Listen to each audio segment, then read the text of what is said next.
भूगोल वो विषय जो अन्य सभी विषयों हेतु नींव की भांति कार्य करता है। वो विषय जिसका तात्पर्य है पृथ्वी का वर्णन, मतलब प्रकृति का अध्ययन। और आप सभी जानते हैं कि हमारी प्रकृति, हमारी ब्रह्मांड की व्यापकता शब्दों में वर्णित नहीं की जा सकती। ऐसे ही भूगोल को किसी शब्दों में वर्णित करना असंभव है। भूगोल के समसामयिक विषयों को कुछ घंटों में व्यक्त करना असंभव है। प्रकृति में प्रतिदिन प्रतिपल कोई ना कोई परिवर्तन हो रहा है और इसीलिए हमारे भूगोल के विषय में भी प्रतिपल प्रतिदिन कोई ना कोई परिवर्तन हो रहा है। और इसीलिए हम लोग अगर चाहें तो ना तो भूगोल का पूरी तरीके से अध्ययन कर सकते हैं और ना ही हमारी इस प्रकृति के संबंध में हर घटती हुई घटना को जान सकते हैं। हेलो एवरीवन, मैं हूं अपूर्वा राजपूत और आप लोग मेरे साथ आज कवर करने वाले हैं 3 आवर नॉन स्टॉप मैराथन। आप जानते हैं कि यूपीएससी में आपसे करंट अफेयर से रिलेटेड क्वेश्चन पूछे जाते हैं और इसीलिए आज आप लोगों को मैं भूगोल से रिलेटेड जितने भी लास्ट 1 ईयर के करंट अफेयर हैं वो कवर करवा रही हूँ। आप में से शायद बहुत से लोग मुझे पहली बार देख रहे हैं, तो मैं बता देती हूँ। दोस्तों, मेरा नाम है अपूर्वा राजपूत।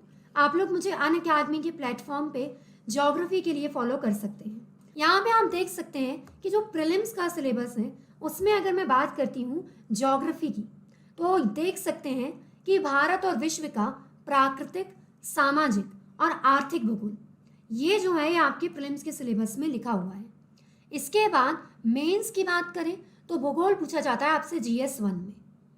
जीएस 1 में आपसे हिस्ट्री, सोसाइटी और ज्योग्राफी तीनों के प्रश्न पूछे जाते हैं। तो ज्योग्राफी का सिलेबस आपके सामने है। विश्व का भौतिक भूगोल, मतलब वर्ल्ड की फिजिकल ज्योग्राफी। इसके अलावा हमारे सारे प्राकृतिक संसाधनों का वितरण। इसके अलावा प्राथमिक द्वितीयक क्षेत्र के उद्योगों का स्थापन और अलग तरीके से डिजास्टर मैनेजमेंट और इन्वायरमेंट का पोर्शन। तो यहाँ पे आज मैं आप लोगों के लिए जो भी टॉपिक्स कवर करूँगी, ये पिछले 1 साल की वो सुर्खियाँ होंगी, वो न्यूज़ होंगी जिन्होंने आपके यूपीएससी के लिए बहुत ज़्यादा महत्वपूर्ण जगह बनाई है। तो यहाँ पे आप जानते हैं कि भूगोल को पढ़ने का एक सीक्वेंस होता है। भूगोल को हम लोग कैसे पढ़ते हैं?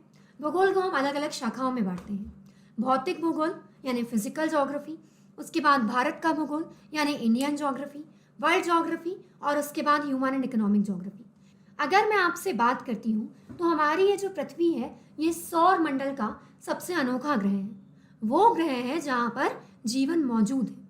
और जब हम लोग क्या करते हैं, जब हम लोग भूगोल के अंतर्गत सौर मंडल का अध्ययन करते हैं तो हम पृथ्वी के साथ अन्य सभी ग्रह, उपग्रह, तारे, शुद्ध ग्रह, उल्कापिंड, धूमकेतु, उन सभी का अध्ययन करते हैं।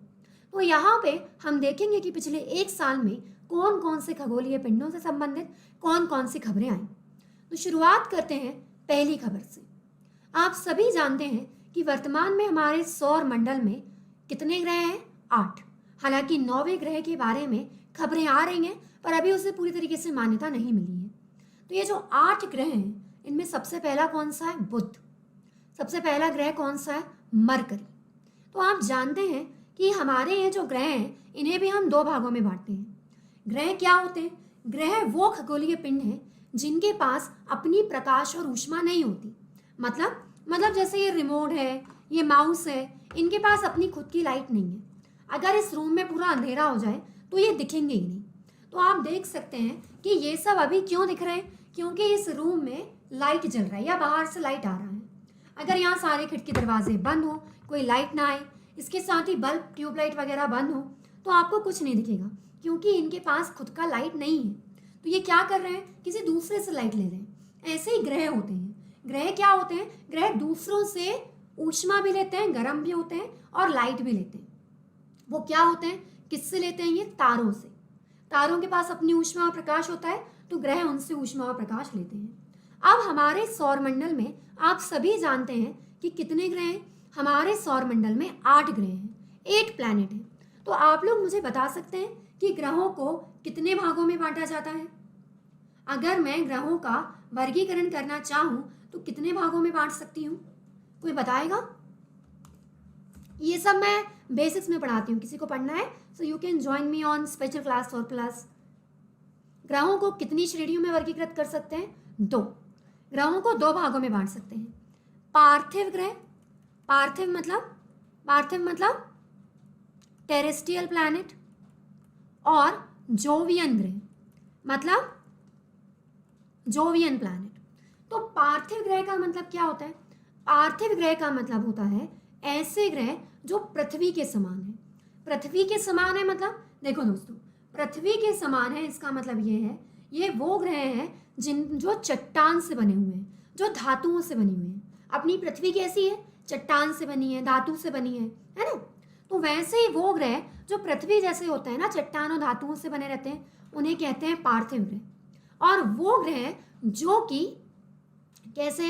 वो ग्रह जो कि गैसों से बने हैं, उन्हें जोवियन ग्रह कहते हैं। तो आप सब जानते हैं कि हमारे मंगल और बृहस्पति के बीच क्या है? मंगल और बृहस्पति के बीच है शुद्ध ग्रह की पेटी, जहाँ पे छोटे छोटे से शुद्ध ग्रह हैं। तो आप ये देखो कि वो शुद्ध ग्रह के अंदर जो 4 ग्रह हैं, बुध, शुक्र, पृथ्वी, मंगल, वो है आंतरिक ग्रह। और ये चारों के चारों ही क्या है? ये चारों के चारों ही आंतरिक ग्रह होने के साथ कैसे हैं? ये चारों के चारों ही आपके लिए पार्थिव ग्रह भी हैं।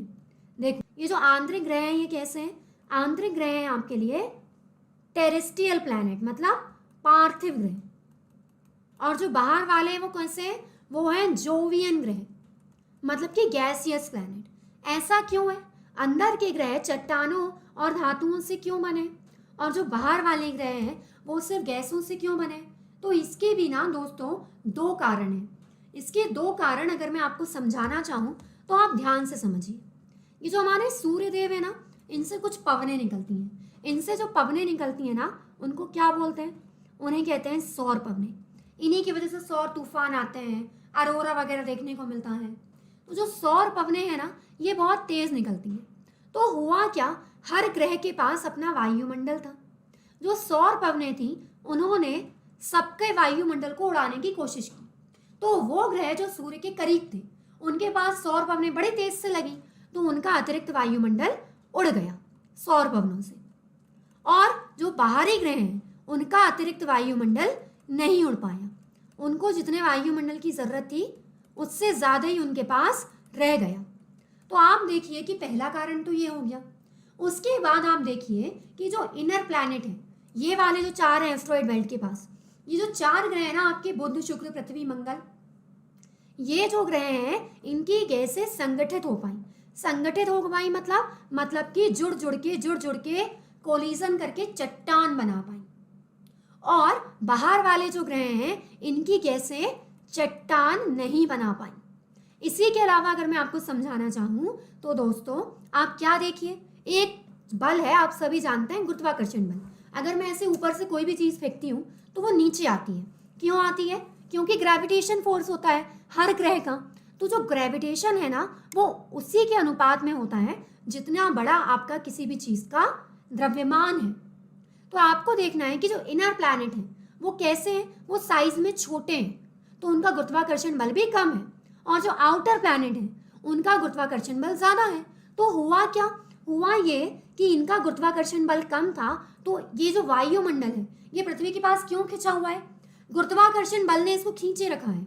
तो इनर प्लैनेट का गुरुत्वाकर्षण बल कम था, तो ये उतना ही वायुमंडल खींच के रख पाए जितने की इनको जरूरत है। और इनके पास एक्स्ट्रा गुरुत्वाकर्षण बल था। ये इतने बड़े बड़े हैं, बृहस्पति, अरुण, वरुण, शनि, तो इन्होंने क्या किया, इनके पास इतना ज्यादा ग्रेविटेशन फोर्स है कि इनके पास एक्स्ट्रा वायुमंडल है। ठीक है, तो इसीलिए आपको पता है कि जो आंतरिक ग्रह हैं वो कैसे हैं? आंतरिक ग्रह हैं हमारे पार्थिव और बाहरी हैं जोवियन। ये चीज तो मैं आपको हमेशा बताती हूँ। इतनी चीज समझ में आई? इतनी चीज मैं आपको हमेशा ही बताती हूँ। अब आगे की कहानी सुनिए। अगर आपको इतनी चीज समझ में आई तो मैं जो खबर सुनाने जा रही हूँ वो खबर ये है कि why does mercury have a big iron core. यहाँ पे आप सुनिए कि एक बहुत बड़ा रहस्य है। रहस्य क्या है? आप सभी जानते हैं कि ग्रहों में 3 प्रकार की परतें होती हैं। हमारी पृथ्वी में भी क्या है? हमारी पृथ्वी में भी 3 प्रकार की परतें हैं। कौन कौन सी? हमारी पृथ्वी में जो 3 प्रकार की परतें हैं ये हैं भूपर्पटी, कोर और मेंटल। आई होप आपको इनके बारे में थोड़ा बहुत नॉलेज होगा, है ना? पृथ्वी में आप जानते हैं ऊपर ही अपनी भूपर्पटी है, क्रस्ट है, उसके बाद मेंटल है, उसके बाद कोर है। तो आप ये भी जानते हैं कि लगभग 100 किलोमीटर के आसपास भूपर्पटी है। उसके बाद यहीं पॉइंट से शुरू करें तो 2900 किलोमीटर के पास है अपना मेंटल, और फिर 6371 तक क्या है, अपना कोर है। तो आप देख सकते हैं कि यहाँ पे जो कोर है वो बीच में है। लेकिन अगर मैं आपसे बात करती हूँ किसकी, अगर मैं आपसे बात करती हूँ शुक्र ग्रह, वो बुध ग्रह की, मरकरी की, तो इसमें भी ये तीनों ही चीज़ है। इसमें भी ये तीनों ही है। क्या है? क्रस्ट, मेंटल और कोर। आई थिंक आपको थोड़ा बहुत समझ में आता है ना कि क्रस्ट मतलब जो कड़क है, अपनी भूपर्पटी है, मेंटल मतलब सेमी सॉलिड, और कोर कैसा है? कोर हमारा अंदर है, बहुत गर्म। तो अपनी भूपर्पटी में मेंटल और कोर के अनुपात में इतना अंतर नहीं है। लेकिन अगर मैं बात करती हूँ बुध की, तो बुध ग्रह का एक बार जो डायग्राम है वो आप ध्यान से देखिए। यहाँ देखिए, बुध ग्रह में अगर मैं आपसे बात करती हूँ तो क्रस्ट कितना है? सॉलिड क्रस्ट है आप लोगों के लिए 35 से 54 किलोमीटर के आसपास। कितना? 35 से 54 किलोमीटर के आसपास। मेंटल कितना है? 600 किलोमीटर के आसपास। और उसके बाद कोर कितना है? कोर है आपके लिए अंदर वाला 1400 और बाहर वाला 1300, मतलब करीब 2700 से ज्यादा। मतलब आप सोचिए, भूपर्पटी 35 से 54, मेंटल सिर्फ 600, और उसके बाद कोर इतना ज्यादा। तो मरकरी में यानी कि बुध में आप देख सकते हैं कि सबसे ज्यादा जो भाग है वो किसका है? कोर का। मरकरी में यानी कि बुध ग्रह में जो सबसे ज्यादा पदार्थ है वो क्या है? सबसे ज्यादा जो पदार्थ है वो है कोर। तो सवाल क्या उठता है? सवाल ये उठता है कि यहाँ पर सबसे ज्यादा कोर है तो क्यों? कोर है तो क्यों? ये बात कोई नई पता नहीं चली है दोस्तों, ये कोई नई डिस्कवरी नहीं है कि हमें अभी अभी पता चला है कि जो मरकरी है इसके अंदर कोर ज्यादा है। ये बात ना बहुत आज ये क्वेश्चन कॉम्बैट में आया था। यकीन मानिए, मैं जो पढ़ा रही हूँ ना आपको, और जो प्लस में पढ़ाती हूँ, वो यूपीएससी में भी आता है। ठीक है, ऐसी थोड़ी ना हम लोग अनअकैडमी से इतने सारे सिलेक्शन देते हैं। तो आप देख सकते हो, क्या देख सकते हो? ये देख सकते हो कि मरकरी में, बुध में इतना ज्यादा कोर है तो क्यों है? अब सवाल उठता है कि मरकरी में इतना ज्यादा कोर है तो इसका कारण क्या है? हमारे वैज्ञानिक अनेकों सालों से जानते थे कि जो मरकरी है, जो बुध है, उसमें अधिकांश हिस्सा कोर का है। लेकिन इसका जो रीजन है वो हमारे वैज्ञानिकों को नहीं मालूम था।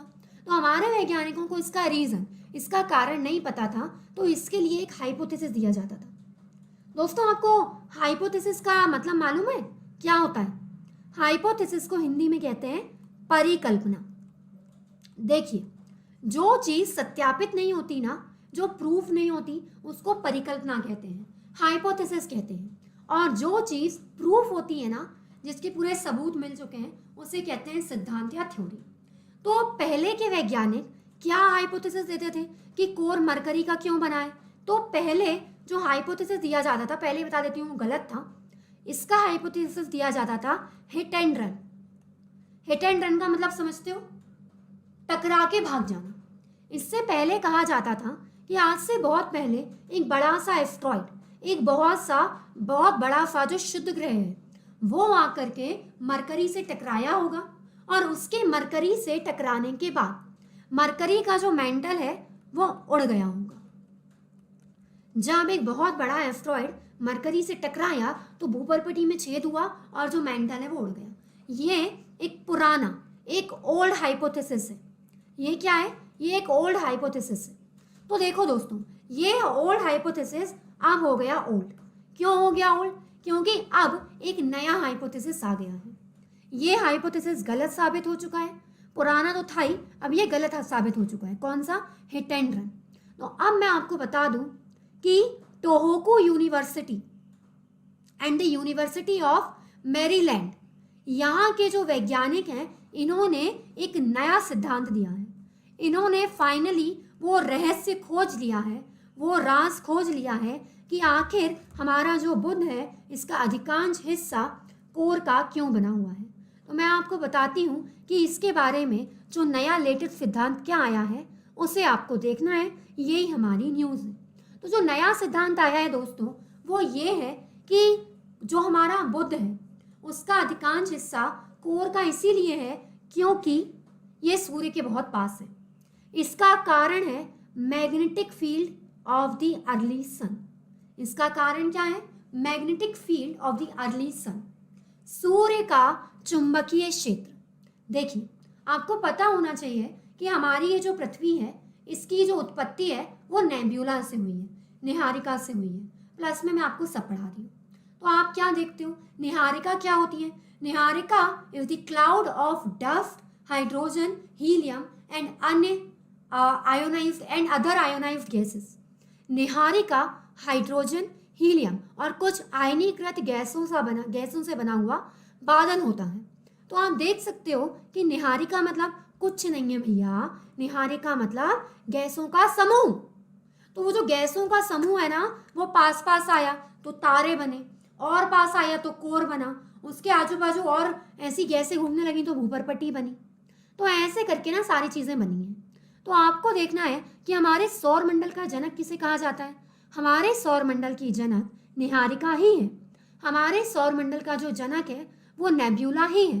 तो सवाल उठता है कि हमारे सौर मंडल का जनक अगर नेब्यूला है, निहारिका है, तो हमारा जो सूर्य है वो भी एक तारा है। तो हमारा जो सूर्य है वो भी निहारिका से बना है। हाँ जी, हमारा जो सूर्य है वो भी निहारिका से ही बना है। तो हमारा जो सन है वो जब बन रहा था, हमारा नया नया सन जब बन रहा था और अन्य ग्रह बने भी नहीं थे, तो सूर्य में क्या हुआ? सूर्य में जो भारी पदार्थ है वो बीच में गए, और सबसे भारी क्या था? आयरन। सबसे भारी क्या था? आयरन, और वो बीच में इकट्ठा हो रहा था। ऐसे ही अपनी पृथ्वी में भी हुआ है, भारी पदार्थ बीच में गए हैं, और इसी आयरन की वजह से आजू बाजू जो गैसें घूम रही थी उनकी वजह से सूर्य में एक मैग्नेटिक फील्ड थी। तो यहाँ पे हो क्या रहा था? सूर्य के पास जो ग्रह थे वो क्या कर रहे थे? सूर्य के पास जो ग्रह थे वो सूर्य के आयरन को खींच रहे थे। सूर्य के अंदर जितना भी लोहा था, जितना भी आयरन था, उसको ये जो ग्रह हैं ये खींच रहे थे। तो अब आप बताओ, जो जितना पास होगा वो उतना ज़्यादा खींच पाएगा। जो जितना पास होगा वो उतना ज़्यादा खींच पाएगा। तो बुध ने सबसे ज़्यादा खींचा, उसके बाद शुक्र ने कम खींचा, पृथ्वी ने कम, और फिर मंगल ने और कम, फिर बृहस्पति ने और कम, फिर शनि ने और कम, अरुण ने और कम, वरुण ने वो और कम।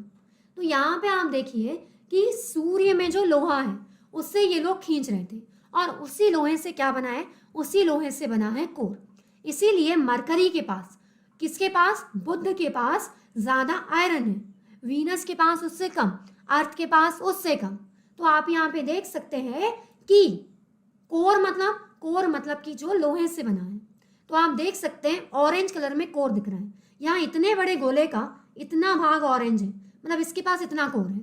इसमें इतने बड़े गोले का इतना भाग ऑरेंज है, इसमें इतने बड़े गोले का इतना है। तो सबसे ज़्यादा कोर मरकरी के पास क्यों है? क्योंकि वो सूर्य के सबसे करीब है, क्योंकि वो सूर्य के सबसे करीब। अगला टॉपिक है नासा की एक नई डिस्कवरी, नासा की एक नई रिपोर्ट। तो नासा है कौन भैया? पहले तो मुझे ये बता दो, नासा है कौन? नासा है कौन, ये बताओ। नासा क्या है? सुनो सुनो सुनो, जैसे हमारे भारत का जो अंतरिक्ष संस्थान है दैट इज इसरो, वैसे अमेरिका का जो अंतरिक्ष संस्थान है वो क्या है? नासा। अमेरिका का अंतरिक्ष संस्थान क्या है? नासा। तो आप इधर सुनो कि according to a NASA study there may be a surge in high tide flood in mid 2030. It has looked to warm coastal communities in the world. This seems to be triggered by the moon's wobble. सबसे पहले तो मैं आपको बताती हूँ कि news क्या है। आप में से सभी लोग यहाँ पर शायद ज्वार भाटे के बारे में जानते हैं। अगर नहीं जानते हैं तो दोस्तों प्लीज़ मुझे प्लस में ज्वाइन करो, सब पढ़ लेना। ज्वार भाटा मतलब टाइड्स, ज्वार भाटा मतलब टाइड्स। तो टाइड क्या होता है? तो पृथ्वी के अपकेंद्रीय बल और चंद्रमा और सूर्य के गुरुत्वाकर्षण बल की वजह से क्या होता है? हमारी जो पृथ्वी है उसका समुद्र तल उठ जाता है। मतलब ये समझो कि ये जो पृथ्वी है ना, इसको सूर्य और चंद्रमा का गुरुत्वाकर्षण बल खींचता है। इसकी वजह से पृथ्वी का जो समुद्र तल है वो क्या करता है? हमारी पृथ्वी का जो समुद्र तल है वो खिंच जाता है। तो खिंच जाता है मतलब पानी ऊपर उठ जाता है, उसको बोलते हैं ज्वार, उसको बोलते हैं टाइड, और उसके बाद वो नीचे गिर जाता है, इसे कहते हैं भाटा।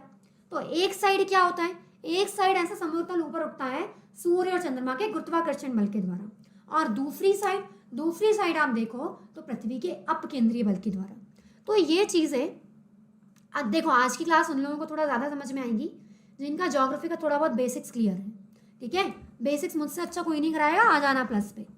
तो आपको ये देखना है कि हमारी पृथ्वी में जो टाइड्स आते हैं वो क्यों आते हैं, सूर्य और चंद्रमा के गुरुत्वाकर्षण बल के कारण। अब ये लोग कह रहे हैं कि मून के वॉबल के कारण, चंद्रमा के वॉबल की वजह से क्या होगा, 2030 के मध्य में बहुत ज़्यादा बाढ़ आएगी, और जो तटीय इलाके हैं वो क्या करेंगे, वो बहुत ज़्यादा प्रभावित होंगे। तो आपको क्या देखना है, ये देखना है कि आखिर ये मून वॉबल होता क्या है। पहले तो ये बता दो भैया कि ये मून वॉबल होता क्या है। सुनिए, आप सभी जानते हैं कि हमारा जो चंद्रमा है, हमारी पृथ्वी का जो एकमात्र उपग्रह है, वो क्या कर रहा है, वो घूर्णन और परिक्रमण दोनों कर रहा है। जैसे पृथ्वी भी रोटेशन और रिवॉल्यूशन दोनों कर रही है, वैसे ही हमारा ये जो चंद्रमा है ये भी रोटेशन और रिवॉल्यूशन दोनों कर रहा है। इसका मतलब क्या है, इसका मतलब यह है कि चंद्रमा अपने अक्ष पर भी घूमता है और पृथ्वी के चारों ओर भी घूमता है।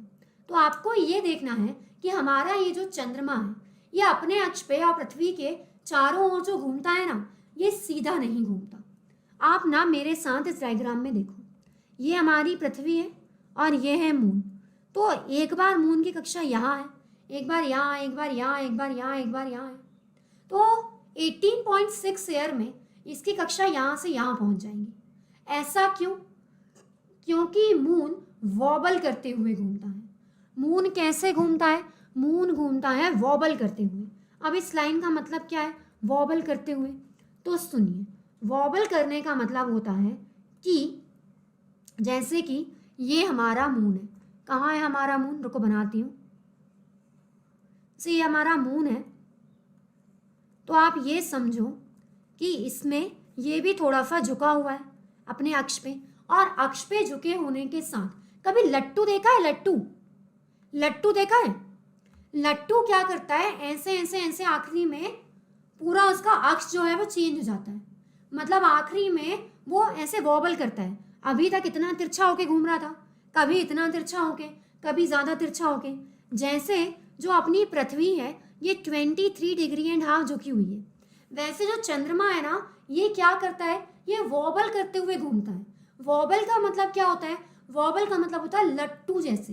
जैसे लट्टू क्या करता है, ऐसे लास्ट में जब बंद होने वाला होता है ना, तो उसकी जो धुरी है, जैसे ये उसकी धुरी के नीचे जो सुई है, वैसे जो धुरी है ना, इतने चंद्रमा की धुरी वो टेढ़ी होती जाती है, धीरे धीरे धीरे धीरे टेढ़ी होती जाती है। मतलब कि अगर ये चंद्रमा है और ये इसकी धुरी है, तो इसकी धुरी पहले यहाँ है, कुछ साल बाद यहाँ आ जाएगी, कुछ साल बाद यहाँ आ जाएगी, फिर वापस अपनी पोजीशन पे आ जाएगी।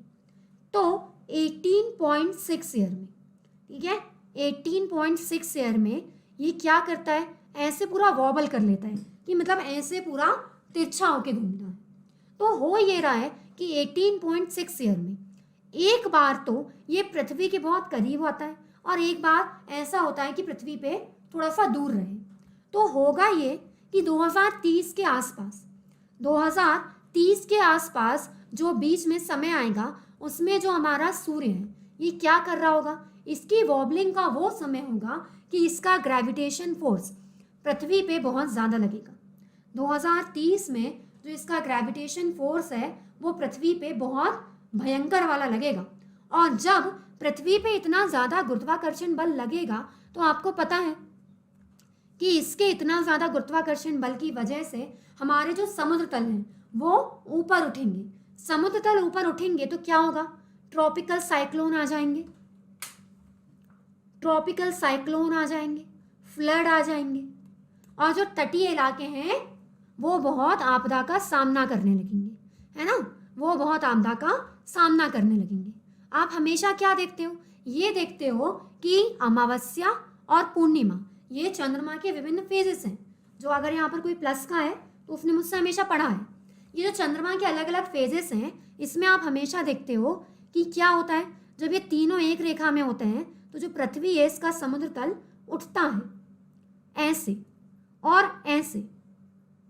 तो आप ये देखते हो कि ज्वार भाटा आता है, लेकिन वॉबलिंग कुछ इस तरीके की होगी कि जो हाई टाइड है, जब चंद्रमा सूर्य और पृथ्वी एक ही रेखा में होते हैं तो उच्च ज्वार भाटा आता है। क्या आता है भाई, उस समय आता है आपके लिए हाई टाइड, समुद्र बहुत ऊंचा उठता है। लेकिन अगर ये जो चंद्रमा है ये ऐसे झुका हुआ रहेगा, ये वॉबल करता है, मतलब इसका अक्ष ऐसे झुकता है, मतलब आप ये समझो कि मैं क्या कर रही हूँ, लुक एट मी, मैं क्या कर रही हूँ, मैं अपना चक्कर भी लगा रही हूँ, मतलब ऐसे घूम रही हूँ, और घूमते हुए जैसे वो ब्रेक डांस वाला झूला होता है, घूमते हुए पृथ्वी का भी चक्कर लगा रही हूँ।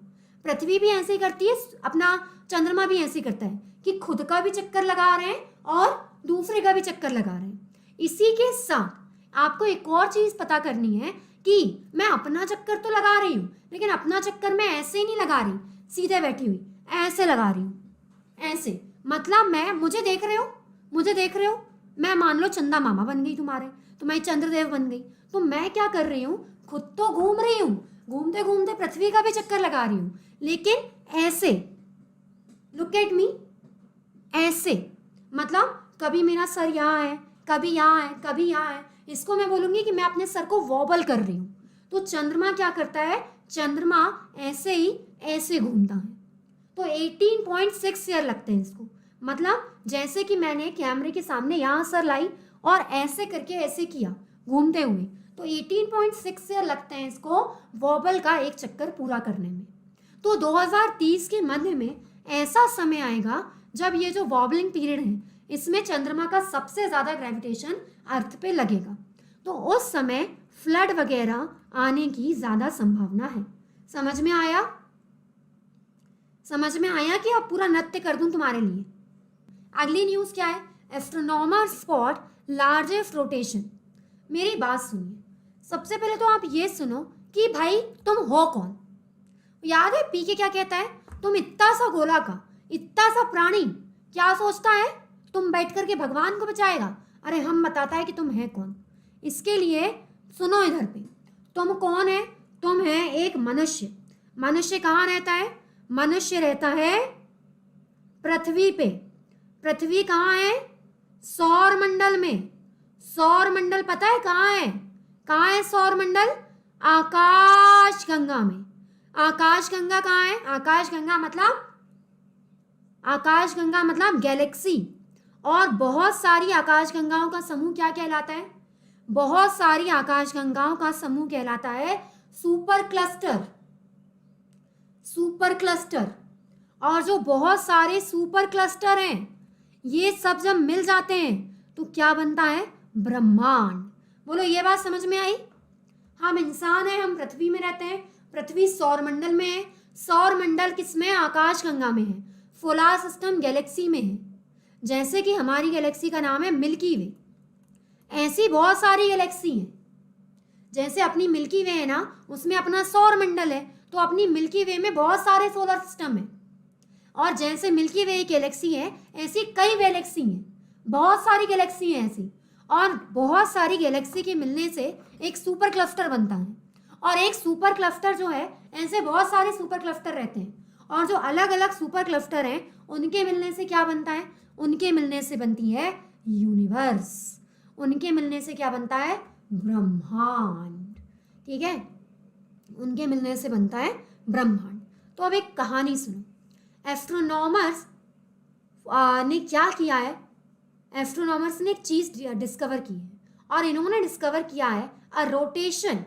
किसका, एक रोटेशन इन्होंने निकाला है हमारे एक रेखा का। क्या है ये रेखा, तो सुनिए। उन्होंने ये डिस्कवर किया है कि जो हमारी गैलेक्सीज हैं, ये गैलेक्सीज क्या है, ये गैलेक्सीज एक ह्यूज फिलामेंट से जुड़ी हुई हैं। और ये जो फिलामेंट है ये क्या करता है, ये कॉस्मिक वेव कहलाती है। ये कॉस्मिक वेव कहलाती हैं। और ये जो कॉस्मिक वेव है ये क्या कर रही हैं, ये मूव कर रही हैं। देखो मैं ना तुम्हें बिल्कुल बच्चों वाली लैंग्वेज में समझाती हूँ। इस डायग्राम में समझो, ये आपको बॉक्स बॉक्स बॉक्स बॉक्स दिख रहे हैं, बॉक्स दिख रहे हैं, ऐसा लग रहा है डेकोरेशन की कोई चीज़ है जिसमें एक लाइन से गोले में ऐसे अपन ने बहुत सुंदर सीरीज लगा दी है, मतलब ना बारात में जैसे रहते हैं, ऐसा कुछ लग रहा है। तो क्या है ये, इसे समझने की कोशिश करो दोस्तों, इसको ध्यान से देखो। ये सब के सब हैं सुपर क्लस्टर। ये क्या है, सुपर क्लस्टर है। अब सुपर क्लस्टर क्या होते हैं, मैंने आपको अभी बताया। सुपर क्लस्टर के अंदर आकाशगंगा होती है। आकाशगंगा मतलब गैलेक्सी, गैलेक्सी के अंदर का सोलार सिस्टम होते हैं, सोलार सिस्टम में प्लैनेट, और प्लैनेट में हम। तो आपको ये देखना है कि ये बहुत सारे सुपर क्लस्टर हैं। तो आपको दिख रहा है ये सारे के सारे जो सुपर क्लस्टर है ना, ये कुछ धागे जैसी संरचना से जुड़े रहते हैं। जैसे कि कुछ मोती एक धागे से जुड़े होना, वैसे ही ये जो आकाश गंगाएं हैं, वैसे ही हमारे सुपर क्लस्टर में जो आकाश गंगाएं, सॉरी सुपर क्लस्टर नहीं, सुपर क्लस्टर में जो आकाश गंगाएं हैं वो किससे जुड़ी होती हैं। सुपर क्लस्टर में जो आकाश गंगाएं हैं वो किससे जुड़ी होती हैं, कॉस्मिक वेव्स, कॉस्मिक वेव से। ये किससे जुड़ी होती हैं, कॉस्मिक वेव्स से। कॉस्मिक वेव्स कैसी दिखती हैं, ये बैकग्राउंड दिख रहा है तुमको इस स्लाइड का, ये कोई डिजाइनर बैकग्राउंड नहीं है, ये कॉस्मिक वेव की फोटो है। ये जो मेरे पीछे भी चित्र दिख रहा है ना, ये जो बैकग्राउंड है ये कॉस्मिक वेव की फोटो है।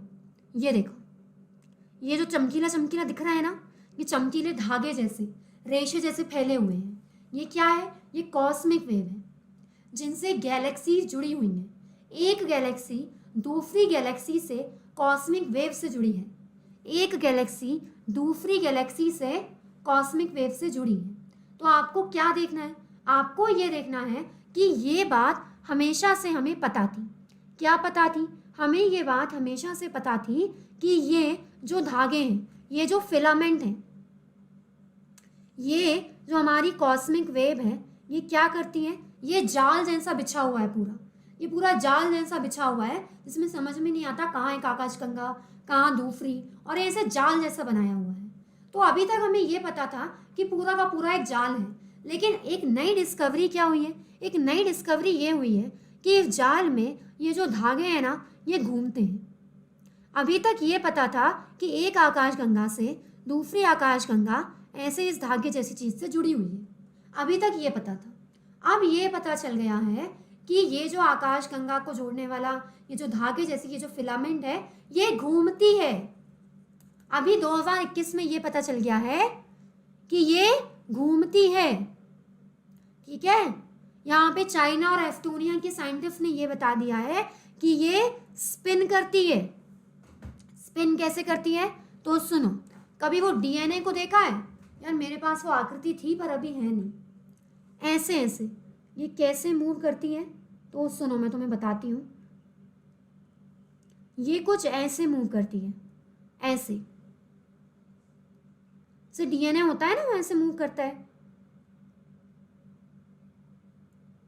इस तरीके से स्पिन करती है, इस तरीके से स्पिन करती है। जैसे धागा ऐसे घूमते घूमते घूमते घूमते एक दूसरे से जुड़ा हुआ है, वैसे ये घूमती हैं, ठीक है। तो इससे हेडलाइंस ये आई थी कि इस दुनिया का सबसे बड़ी चीज़ जो घूमती है वो क्या है, वो ये कॉस्मिक वेव है, वो ये कॉस्मिक वेब है। कॉन्सेप्ट समझ में आया, कॉन्सेप्ट समझ में आया। चलो, तो अब अगर आपको, और हाँ, हमारे वैज्ञानिकों को अभी ये नहीं पता चला है कि वो कौन सी शक्ति है जिसकी वजह से ये घूमती हैं, बस इतना पता चल गया है कि ये हैं और ये घूमती हैं, घूमती, बस इतना पता चला है। चलो अगला टॉपिक शुरू करते हैं। अगला टॉपिक क्या है, अगला टॉपिक है अ black hole duct the unicorn may be Galaxy smallest one. 26 April 2021 the Hindu की हेडलाइंस है, अ black hole duct the unicorn may be Galaxy smallest one. एक ब्लैक होल मिला है और इस ब्लैक होल को गैलेक्सी का सबसे छोटा ब्लैक होल माना जा रहा है। सवाल उठता है कि इस ब्लैक होल को सबसे छोटा क्यों कहा जा रहा है और इसका नाम क्या दिया है? इसका नाम दिया है यूनिकॉर्न। आपको पता है यूनिकॉर्न क्या है? शायद आपने किसी कंपनी का नाम सुना होगा। यूनिकॉर्न का मतलब होता है इमेजिनेशन। यूनिकॉर्न का मतलब होता है एक ऐसी इमेजिनेशन जो वास्तविकता से परे है, जो है ही नहीं इतना अच्छा कुछ। जैसे कि आपने कई बार कार्टून देखे होंगे, इसमें सफ़ेद घोड़ा दिखाते हैं जिसके पास यहाँ एक जादुई सिंह है, वो घोड़ा उड़ता है, तो कार्टून मूवीज़ में दिखाते थे, है ना? तो आप देख सकते हो कि इसको क्या बोलते हैं। इस घोड़े का नाम होता है यूनिकॉर्न। और जो यूनिकॉर्न है इसका मतलब होता है इतनी महान चीज़ जो वास्तविकता से परे है। तो ये जो सबसे छोटा ब्लैक होल मिला है इसका नाम क्या रख दिया है? इसका नाम रख दिया है यूनिकॉर्न। अब सवाल उठता है कि इसका नाम यूनिकॉर्न क्यों रखा है? इसका नाम यूनिकॉर्न इसलिए रखा है क्योंकि ये भी एक वास्तविकता से परे चीज़ मिल गई है। कभी किसी ने सोचा नहीं था कि इतना छोटा सा एक ब्लैक होल मिलेगा, पर मिल गया है, इसीलिए इसका नाम यूनिकॉर्न रखा है। अब सवाल उठता है कि ये ब्लैक होल होता क्या है? करीब 2017 के पहले से आप लोग ब्लैक होल के बारे में सुनते आ रहे हैं। अगर मैं आपको ब्लैक होल के बारे में बताना चाहूँ तो ये वीडियो थी पर चल नहीं रही है, तो आप देख सकते हैं कि ब्लैक होल क्या है। ब्लैक होल एक ऐसा सिंगुलर पॉइंट होता है। ब्लैक होल एक ऐसा एकाकी बिंदु होता है जिसमें सब कुछ समाहित हो जाता है और एक बार ब्लैक होल के अंदर जाने के बाद कोई चीज़ कभी वापस नहीं आती। जहाँ तक सवाल है इस ब्लैक होल का, तो इस ब्लैक होल के कॉन्सेप्ट को आज मैं और आप स्टीफन हॉकिंस की थ्योरी से जानते हैं। हम सब जानते हैं कि स्टीफन हॉकिंस ने ब्लैक होल के बारे में बताया है, लेकिन उनसे पहले जो हमारे आइंस्टाइन साहब हैं, अल्बर्ट आइंस्टाइन ने भी ब्लैक होल का जिक्र किया था। इनके बाद कई वैज्ञानिक आए जो हमेशा ब्लैक होल के बारे में बताते रहे और फाइनली जो हमारे स्टीफन हॉकिंस हैं उन्होंने तो ये बता ही दिया कि ये जो ब्लैक होल है ये किस तरीके से काम करता है। अब आपने जान लिया कि ये जो ब्लैक होल है ये एक ऐसा बिंदु होता है जिसमें कोई भी चीज़ जाती है तो कभी लौटती नहीं है। अब कहते हैं कि अलग अलग आकाशगंगाओं में अलग अलग ब्लैक होल हैं। हमारी आकाशगंगा, हमारी गैलेक्सी का नाम क्या है? मिल्की वे। हिंदी में क्या कहते हैं इसे? हम हमारी आकाशगंगा को कहते हैं दुग्ध मेखला। अब सवाल उठता है कि और भी आकाशगंगाओं में क्या ब्लैक होल हैं? हाँ जी, तो और भी कई आकाशगंगाएं हैं और उनमें और भी ज़्यादा क्या है? और भी ज़्यादा वो हैं ब्लैक होल हैं। तो आपको पता होगा कि आज से 3-4 साल पहले आपने पहली बार ब्लैक होल की तस्वीर देखी थी, है ना? काफ़ी पुरानी खबर है। हमने पहली बार ब्लैक होल की जो तस्वीर देखी थी वो ये है। पहली बार ब्लैक होल की जो तस्वीर देखी थी वो ये है। सवाल उठता है कि ब्लैक होल में अगर लाइट भी चली जाए तो वो भी वापस नहीं आती, तो फिर ब्लैक होल की तस्वीर कैसे ली गई? ब्लैक होल की तस्वीर कुछ ऐसे ली गई कि ब्लैक होल के चारों ओर की जो बाउंड्री होती है, ब्लैक होल के चारों ओर की जो बाउंड्री होती है ये आपको कैसे दिखाई देती है? चमक जैसी। तो इसे आप क्या कहते हैं? इसे आप कहते हैं कि ये जो आपको दिखाई दे रहा है इसकी फ़ोटो आपने ली है और ये आपको दिखा रही है कि बीच में ब्लैक होल है। सवाल उठता है कि ये ब्लैक होल की तस्वीर किसने ली थी? कोई बता सकता है? कौन से देश के सैटेलाइट ने, कौन से देश के टेलीस्कोप से हमने ब्लैक होल की तस्वीर ली थी? किसी को पता है? ब्लैक होल की तस्वीर हमने जिस टेलीस्कोप से ली थी ये काफ़ी पुरानी खबर है। नई खबर क्या है वो मैं आपको बता रही हूँ। नई खबर है यूनिकॉर्न की। तो पर बेसिक्स पढ़ना है। तो इवेंट होरिजन नाम का जो टेलीस्कोप है इससे हम लोगों ने ब्लैक होल की तस्वीर ली थी। तो अब ये इवेंट होरिजन क्या है? इवेंट होरिजन किसी एक देश का टेलीस्कोप नहीं है, अलग अलग देशों के टेलीस्कोप का ग्रुप है। यहाँ पे आप साइड में देखो, अलग अलग देश के बहुत सारे टेलीस्कोप अलग अलग लोकेशन पे लगाए गए थे, अलग अलग लोकेशन पे लगाए गए थे। उनका पूरा एक ग्रुप था। जैसे देखो आप ये जो पॉइंट बने हैं ना पूरी पृथ्वी पे, एक यहाँ, एक यहाँ, एक यहाँ, ऐसे करके 2017 में हमने बहुत सारे लगाए थे, बहुत सारे टेलीस्कोप लगाए थे। इन सबका जो ग्रुप है ये कहलाया था क्या? इन सबका जो ग्रुप है ये कहलाया था इवेंट होरिजन टेलीस्कोप। और ये जो इवेंट होरिजन टेलीस्कोप है इसी के माध्यम से हमने पहली बार ब्लैक होल की तस्वीर ली थी। जिस ब्लैक होल की तस्वीर ली गई थी वो ब्लैक होल आकाशगंगा का ब्लैक होल नहीं है, वो हमारी मिल्की वे का ब्लैक होल नहीं है। तो वो किसका ब्लैक होल है? वो ब्लैक होल किसी दूसरी गैलेक्सी का है। ठीक है, अब सवाल उठता है कि ब्लैक होल बनता कैसे है। तो देखो, ब्लैक होल बनता कैसे है कि इस दुनिया में किसी भी चीज़ की शुरुआत होती है तारों से।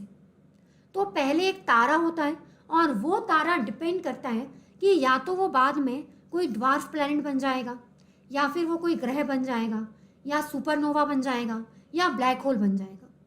तो कोई भी जो तारा है वो ब्लैक होल बनेगा या नहीं ये डिपेंड करता है उसके आकार और उसके घनत्व पर। तो उसके आकार और घनत्व से संबंधित एक लिमिट है जिसे कहते हैं चंद्रशेखर लिमिट। आप इस लिमिट के बारे में याद रखेंगे। ठीक है, कोई भी तारा ब्लैक होल बनेगा या नहीं इससे संबंधित जो लिमिट है वो कौन सी है? ये लिमिट है चंद्रशेखर लिमिट। चंद्रशेखर नाम किसके ऊपर रखा गया है? कोई बताएगा? क्या ये चंद्रशेखर आज़ाद के नाम पे रखा गया है? नहीं। जब ये खोज हमारे विदेशियों ने की है तो इसका नाम चंद्रशेखर आज़ाद के नाम पे क्यों रखा है? नहीं नहीं नहीं नहीं नहीं, इसका नाम रखा है सुब्रमण्यम चंद्रशेखर के ऊपर।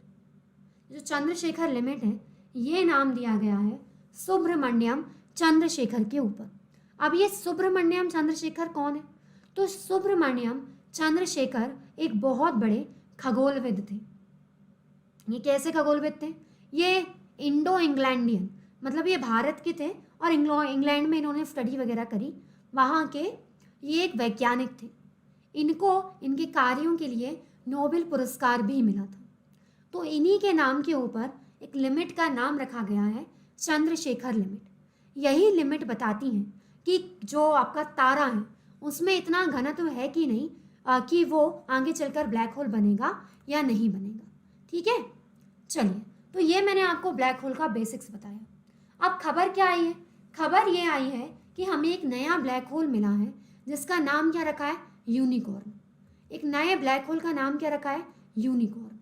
ये जो ब्लैक होल है ये कुछ ऐसा दिखाई देता है, थोड़ा सा अंडे शेप का। अंडे शेप का मतलब, अंडे शेप का मतलब एक साइड से खिंचा हुआ है। आपको दिख रहा है? एक साइड से खिंचा हुआ है।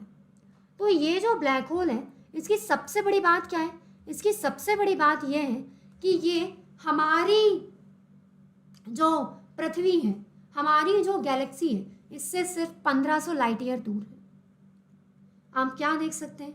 आप ये देख सकते हैं कि ये जो ब्लैक होल है ये हमारी पृथ्वी से बहुत ज़्यादा करीब है, केवल 1500 लाइट ईयर। केवल 1500 लाइट ईयर कितना होता है आपको पता है? 1500 लाइट ईयर तुम चल लोगे? कितनी देर में चल लोगे 1500 लाइट ईयर? आई थिंक तुम तो 2 मिनट में चल लोगे। हाँ, 1 मिनट में तो तुमसे खड़ा नहीं होया जाता। सुनो, पहले तो ये समझो प्रकाश वर्ष होता क्या है।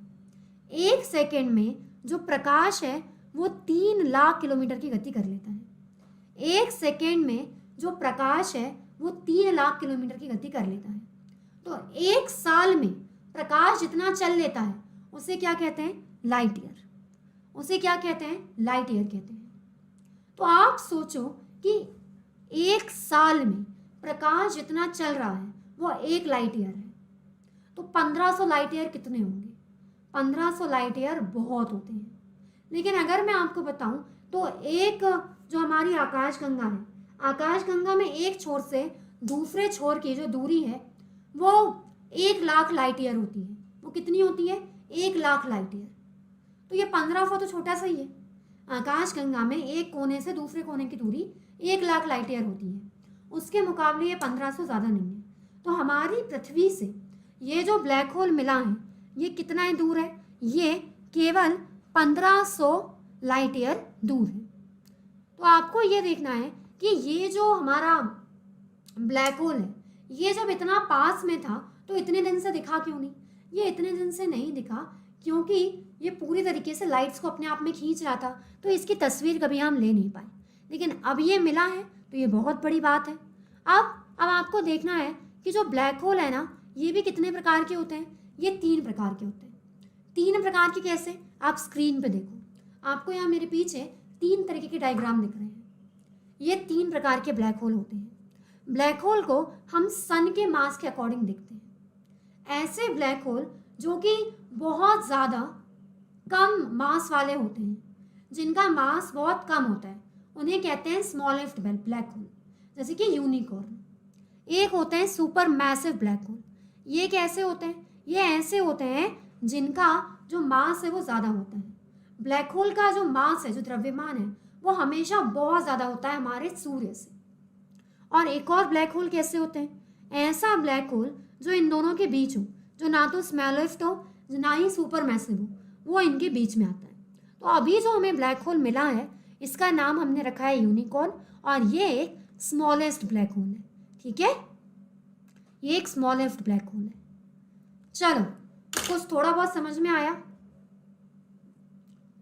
थोड़ा बहुत समझ में आया।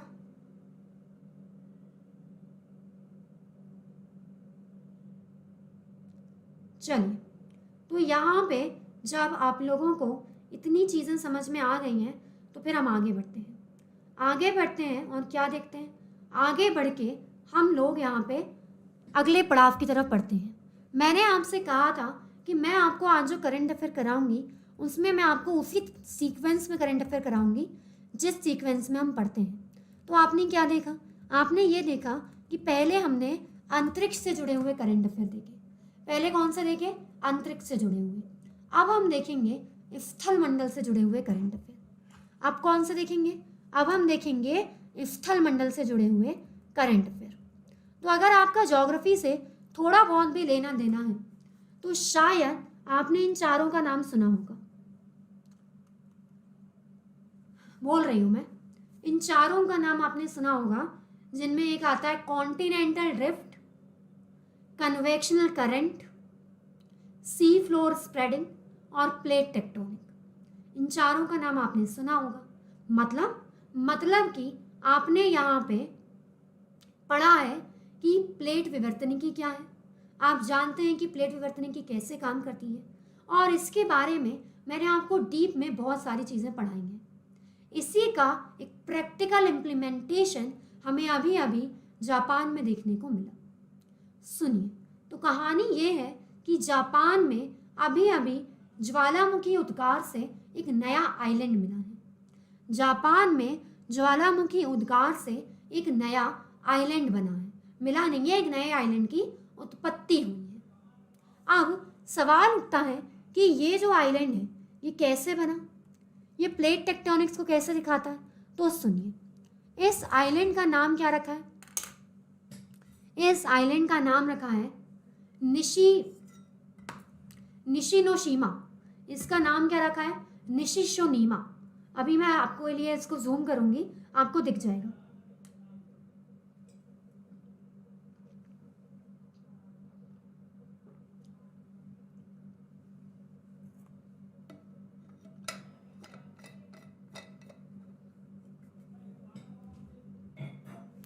देखिए, तो यहाँ पे आपको देखना है कि यहाँ पे ये कहाँ है, तो लिसन, इसको देखो ज़रा,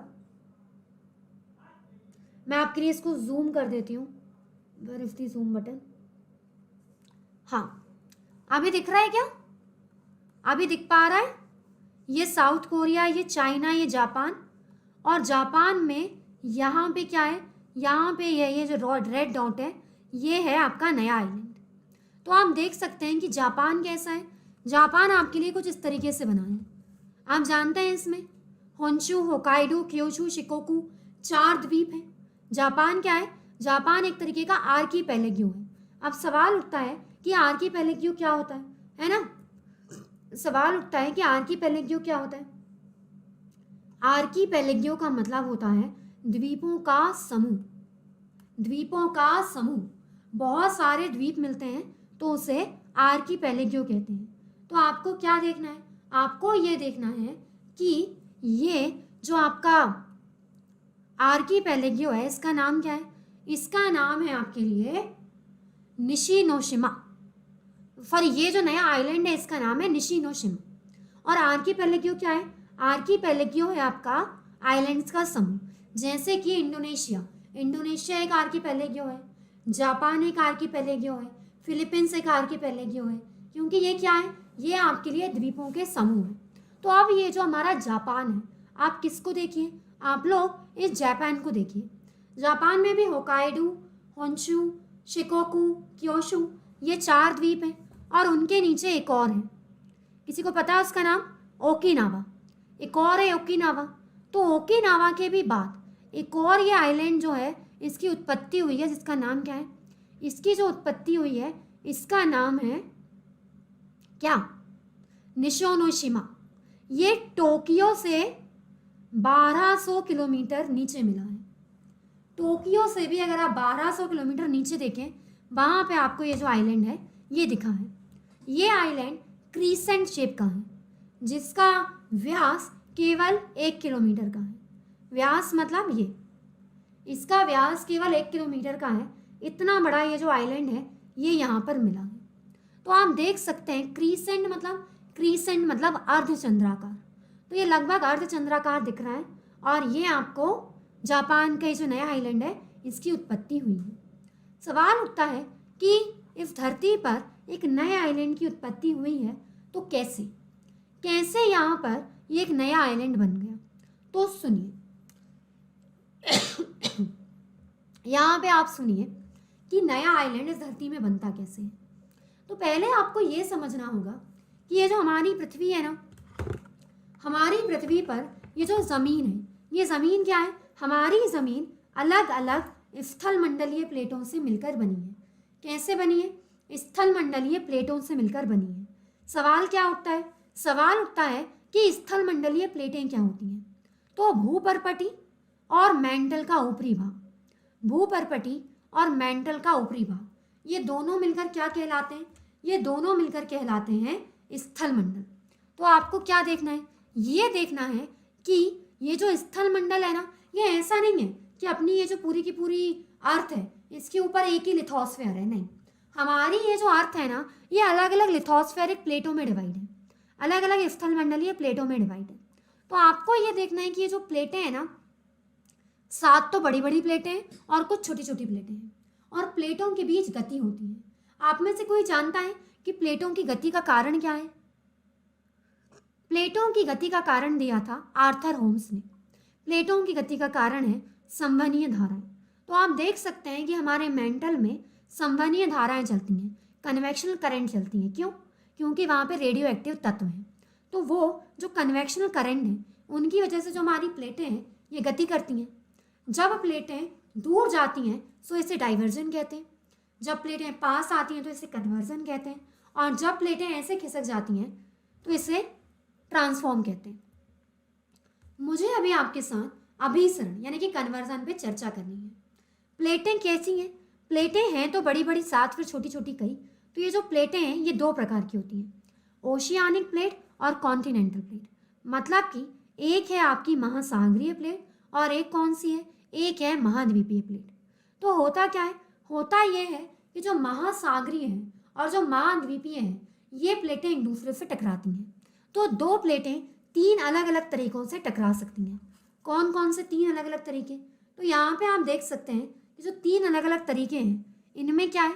इनमें है आपके लिए कि O+C का कन्वर्जन हो जाए, मतलब ओशन और कॉन्टिनेंट, 2 ओशन वाली प्लेट टकरा जाए और 2 कॉन्टिनेंट वाली। तो इन सब में रिजल्ट भी अलग अलग आता है।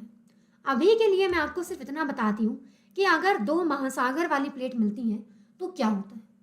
दोस्तों, हमेशा महासागर और महाद्वीप में से महासागर वाली प्लेट ही भारी होती है।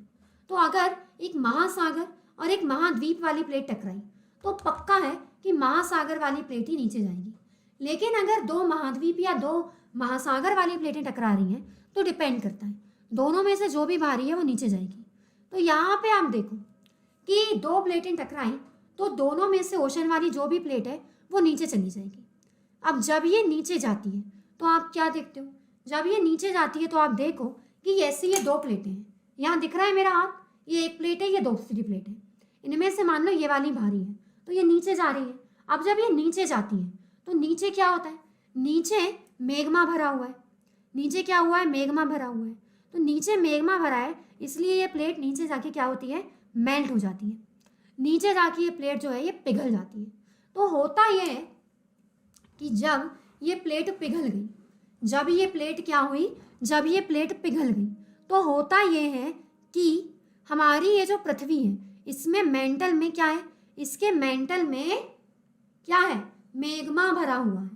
अब आप ये सोचो कि मान लीजिए आपके पास जूस का एक ग्लास है और आपने उसमें आइस क्यूब डाल दिए, बर्फ के टुकड़े डाल दिए, तो क्या होगा, ये होगा कि बर्फ पिघलेगा तो वो जो जूस है वो ग्लास से बाहर आ जाएगा, ओवरफ्लो हो जाएगा। वैसा ही यहाँ भी हो रहा है। कैसे, यहाँ पे मैग्मा पहले से बहुत सारा भरा था। उसके बाद क्या हुआ, उसके बाद ये हुआ कि जो ये वाली प्लेट आई भारी वाली, ये अंदर गई, अंदर जाके पिघली। तो पिघलने की वजह से जो मैग्मा है वो बहुत ज़्यादा हो गया, और बहुत ज़्यादा मैग्मा हो गया तो अब इस मैग्मा को बाहर निकलना है। अब ये मैग्मा बाहर निकलने के लिए तड़प रहा है। तो बाहर जहाँ भी छिद्र है, दूसरी प्लेट में जहाँ भी छिद्र है, वहाँ से ये जो मैग्मा है ये बाहर आ जाएगा। वहाँ से ये मैग्मा क्या करता है, बाहर आ जाता है। और जब ये मैग्मा बाहर आ जाता है तो क्या होता है, ये मैग्मा बाहर आके कहीं भी उछटेगा, थोड़ा बहुत इधर थोड़ा बहुत उधर। तो जहाँ पे ये मैग्मा उचट जाता है वहाँ पे कुछ सालों बाद ठंडा होके जम जाता है और नई ज़मीन बन जाती है। इसी से क्या बनता है, इसी से बनता है आइलैंड। तो आप देखो, दो प्लेटों के टकराने की वजह से ज्वालामुखी, और ज्वालामुखी की वजह से क्या बनता है, आइलैंड बनता है। तो ऐसे ही क्या हुआ है, ऐसे ही जापान के अलग अलग आइलैंड बने, इंडोनेशिया के अलग अलग बने, अंडमान निकोबार द्वीप समूह भी मैंने आपको बताया है ऐसे ही बना है। तो ऐसे ही अभी अभी ज्वालामुखी की वजह से एक नया आइलैंड बन गया है, जिससे आप लोग देख रहे हो कि जापान में ये टोक्यो से लगभग 1200 किलोमीटर नीचे ये क्रीसेंट आकृति का ये जापानीज आइलैंड बन गया है। अब सवाल उठता है कि ये जो जापानीज आइलैंड है क्या ये काम का है? हाँ भाई, जापान का है। अब ये जो नया आइलैंड बना, ये मुझे और आपको कैसे पता कि ये जापान का ही है? ये जापान के आसपास जो दूसरे देश हैं उनका क्यों नहीं हो सकता? तो ये उनका नहीं हो सकता दोस्तों। क्यों नहीं हो सकता? उनका इसलिए नहीं हो सकता क्योंकि किसी भी देश जो है उस देश की जहाँ पर सीमा खत्म होती है, जैसे कि यहाँ देखिए, जैसे ये देश है, तो इस देश की जहाँ पे सीमा खत्म होती है वहाँ से 12 नॉटिकल माइल तक, यानी लगभग 22.2 किलोमीटर, यहाँ से कितने, यहाँ से 12 नॉटिकल माइल तक क्या होता है, किसी भी देश का शासन चलता है। यहाँ पे जो पानी होगा उस पानी पे इस देश का हक होगा। अगला जो क्षेत्र होता है उसके बाद फिर और क्षेत्र होता है, फिर एक कंटीजियस जोन होता है। ये मैंने आपको अभी पढ़ाया है, ठीक है, इंडियन ज्योग्राफी में पढ़ाते हैं। तो आपको ये देखना है, प्लस में मैं पढ़ाऊंगी नवंबर में इंडियन ज्योग्राफी, अक्टूबर में फिजिकल। तो तुम ये देखो इधर पे कि आपको पता है कि इस 12 नॉटिकल माइल के क्षेत्र में अगर कुछ मिल रहा है तो वो अपने देश का है। वैसे ही ये जो मिला है ये कहाँ मिला है, ये आपको जो हमारा जापान है उसी के टेरेस्ट्रियल क्षेत्र में मिला है, इसलिए ये जापान का है। अब सवाल उठता है कि ये जापान को मिला है तो क्या जापान का इससे फ़ायदा होगा? पक्का नहीं है। मान लो तुम में से कोई जापान से मेरी वीडियो देख रहा है तो आप सोचोगे कि भाई हम ना जापान में ज़मीन बढ़ गई, मतलब आप कोई प्रोजेक्ट लॉन्च करना था तो अब जापान में ख़रीद लेंगे, कुछ लोग घर बना के इधर रह लेंगे। ऐसा नहीं है, क्योंकि इससे पहले भी ऐसा कई बार हो चुका है। इससे पहले 1904 में, 1914 में और 1986 में, इससे पहले भी ऐसा कई बार हो चुका है। क्या हो चुका है कि ज्वालामुखी के माध्यम से नए आइलैंड बनते हैं और उसके बाद क्या होता है, उसके बाद ये जो आइलैंड है ये खुद ब खुद समुद्र में इरोड हो जाते हैं, मतलब इनका पूरी तरीके से अपरदन हो जाता है, ये दिखते नहीं हैं। तो क्या होता है, ऐसे आइलैंड कई बार जापान में बने हैं और कई बार मिटे हैं। तो हो सकता है ये आइलैंड लंबे समय तक रहे और हो सकता है कि इसका भी काम हो जाए। तो अब देखना ये है कि अगर इसका थोड़ा सा भी भाग बचा, अगर मान लो ये पूरा नहीं बचा, इसका थोड़ा सा भी भाग बचा, तो लोकल लोगों को तो ज़्यादा फायदा नहीं मिलेगा। हाँ, मगर जापान का फायदा हो जाएगा। क्यों? क्योंकि मैंने आपको अभी बताया ना कि जो देश की अंतिम स्थलीय सीमा है, मान लो मैंने अभी आपको भारत जैसा देश बताया, मान लो कि आपके लिए इंडोनेशिया, फिलीपींस, जापान ऐसा कोई देश है, तो क्या होता है, अगर ऐसा कोई देश है ना, तो इनका जो नॉटिकल माइन है, इसमें जो समुद्री सीमा है, वो कहाँ से डिसाइड होती है? ऐसे डिसाइड होती है, जैसे एक देश है ऐसे, तो इसका जो सबसे लास्ट वाला आइलैंड है, इस आइलैंड से 12 नॉटिकल माइन गिन लो कि यहाँ तक इतने पानी में तुम्हारा हक होगा, और ऊपर से भी 12 नॉटिकल माइल गिन लो। तो अब क्या है, अगर एक आइलैंड यहाँ मिल गया, एक नया आइलैंड इधर मिल गया, तो अब इधर से 12 नॉटिकल माइल गिनेंगे, मतलब कि थोड़ा सा और समुद्र मिल गया जापान को। तो इस आइलैंड के मिलने से जापान को थोड़ा सा और समुद्र मिल जाएगा। तो आई होप आपको समझ में आ गया होगा कि ये नया आइलैंड कैसे मिला है, कहाँ बना है। दोस्तों, आप लोगों ने कार पे पड़ने वाले डेंट के बारे में तो सुना ही है। कोई भी चीज़ जब हमारी कार से ऐसे जम के टकरा जाती है, तो कार में इस तरीके से एक डेंट पड़ जाता है ना, ये जो कार है इसमें से गड्ढा जैसा बन जाता है। लेकिन आपको पता है, हमारी पृथ्वी में भी एक ऐसा ही डेंट बन चुका है, और उसी के बारे में आज आप मेरे साथ यहाँ पर डिस्कशन करने वाले हैं। दोस्तों, ये जो डेंट हमारी अर्थ पे बना है, ये वास्तव में हमारी अर्थ की मैग्नेटिक फील्ड में बना है, हमारी अर्थ के चुंबकीय क्षेत्र में बना है। हमारी पृथ्वी का चुंबकीय क्षेत्र, हमारी मैग्नेटिक फील्ड। अब इसके बनने का कारण क्या है? दोस्तों, आप सभी जानते हैं कि हमारी पृथ्वी का जो बाह्य क्रोड है, जो आउटर क्रोड है, वह तरल अवस्था में है, वो लिक्विड स्टेज में है। ये सब क्या होता है, कैसे होता है, ये सब कुछ आप मेरी फिजिकल ज्योग्राफी की प्लस क्लासेस में सीखते ही हो। तो दोस्तों, हमारा आउटर कोर लिक्विड है, जबकि हमारा इनर कोर सॉलिड स्टेज में है। और इसीलिए क्या होता है, हमारा जो इनर कोर है ना, वहाँ पे ठोस स्वरूप में जो लोहे की चीज़ें हैं वह घूमती रहती हैं, और जो हमारा आउटर कोर है, वहाँ पर अत्यधिक गर्मी होने की वजह से एक विद्युतीय शक्ति उत्पन्न हो जाती है। और इसकी वजह से क्या होता है भाई, अंदर लोहे की चीज़ें घूम रही हैं, बाहर इलेक्ट्रोमैग्नेटिक एक विद्युतीय तरंगें फैल रही हैं। इनकी वजह से क्या होता है, इन्हीं की वजह से जो चुंबकीय तरंगें हैं वो पैदा होने लगती हैं, एक चुंबकीय शक्ति उत्पन्न होने लगती है। बिल्कुल वैसा ही है जैसे कि आप एक लोहे की कोई भी चीज़ है, उसके ऊपर बिजली का करंट दौड़ा दो तो वो एज अ मैग्नेट काम करने लगती है। सो हमारी पृथ्वी के भी क्रोड की वजह से हमारी पृथ्वी के चारों तरफ हमें एक मैग्नेटिक फील्ड दिखाई देती है, एक चुंबकीय क्षेत्र दिखाई देता है। अब ये चुंबकीय क्षेत्र हमें सौर पवनों से, सौर तूफानों से बचाता है। आप सब इनके बारे में पढ़ चुके हैं, आगे किसी अलग वीडियो में हम इनकी बात करेंगे, या फिर आप अपूर्वा 23 डिस्काउंट कोड का यूज़ करके अनअकैडमी प्लस पे आके मुझसे वो सब भी पढ़ सकते हो कि अरोरा एंड ऑल क्या होता है। अब दोस्तों, आपको एक चीज़ यहाँ पे अभी समझनी पड़ेगी आपका आज का टॉपिक समझने के लिए, और वो है वान एलन रेडिएशन बेल्ट। अब भाई, ये वान एलन रेडिएशन बेल्ट क्या होते हैं? किसी भी ग्रह के चुंबकीय क्षेत्र के कारण ग्रह के चारों तरफ एक आवेशित ऊर्जावान कणों की एक रेडिएशन बेल्ट बन जाती है। कोई भी ऐसा प्लैनेट जिसमें मैग्नेटिक फील्ड है, उसके आसपास क्या होता है, उसके आसपास आवेशित कणों की, आयोनाइज्ड कणों की एक क्या हो जाती है, एक बेल्ट जैसी बन जाती है। आवेशित कण मतलब कि ऐसे कोई भी कण जिनके प्रोटॉन इलेक्ट्रॉन आवेशित हो चुके हैं, चार्ज हो चुके हैं, ऐसे चार्ज पार्टिकल की बेल्ट बन जाती है। उसी को बोलते हैं वान एलन रेडिएशन बेल्ट। अब भाई, रेडिएशन बेल्ट तो समझ में आ रहा है, बट इसके आगे ये वान क्यों लगाया? क्योंकि दोस्तों, ये जो बेल्ट है, इनकी खोज 1958 में डॉक्टर जेम्स वॉन एलन और उनकी टीम ने की थी, और इसीलिए इन बेल्ट को वान एलन रेडिएशन बेल्ट कहा जाता है। हमारी पृथ्वी में ही मैग्नेटिक फील्ड नहीं है, इसलिए ये सिर्फ हमारी पृथ्वी में नहीं पाए जाते। आप जानते हैं कि बृहस्पति, शनि यानी कि जुपिटर, सैटर्न, ऐसे जो ग्रह जहाँ पे मैग्नेटोस्फीयर पाया जाता है, उन सभी में आपको ये जो वान एलन रेडिएशन बेल्ट है ये मिल जाएंगे।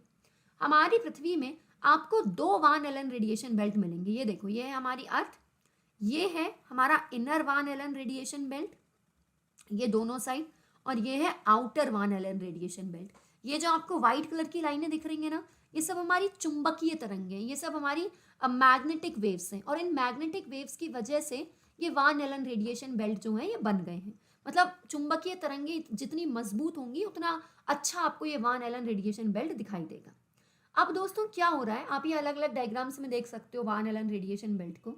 हमारी जो चुंबकीय तरंगें हैं ये पिछले कुछ सालों से कमजोर पड़ रही हैं, हमारी जो मैग्नेटिक फील्ड है ये कमजोर पड़ रही है, और इसकी वजह से हमारी पृथ्वी के कुछ हिस्सों में, विशेषकर हमारा जो अटलांटिक महासागर है वहां पर चुंबकीय क्षेत्र बहुत ज्यादा कमजोर पड़ रहा है।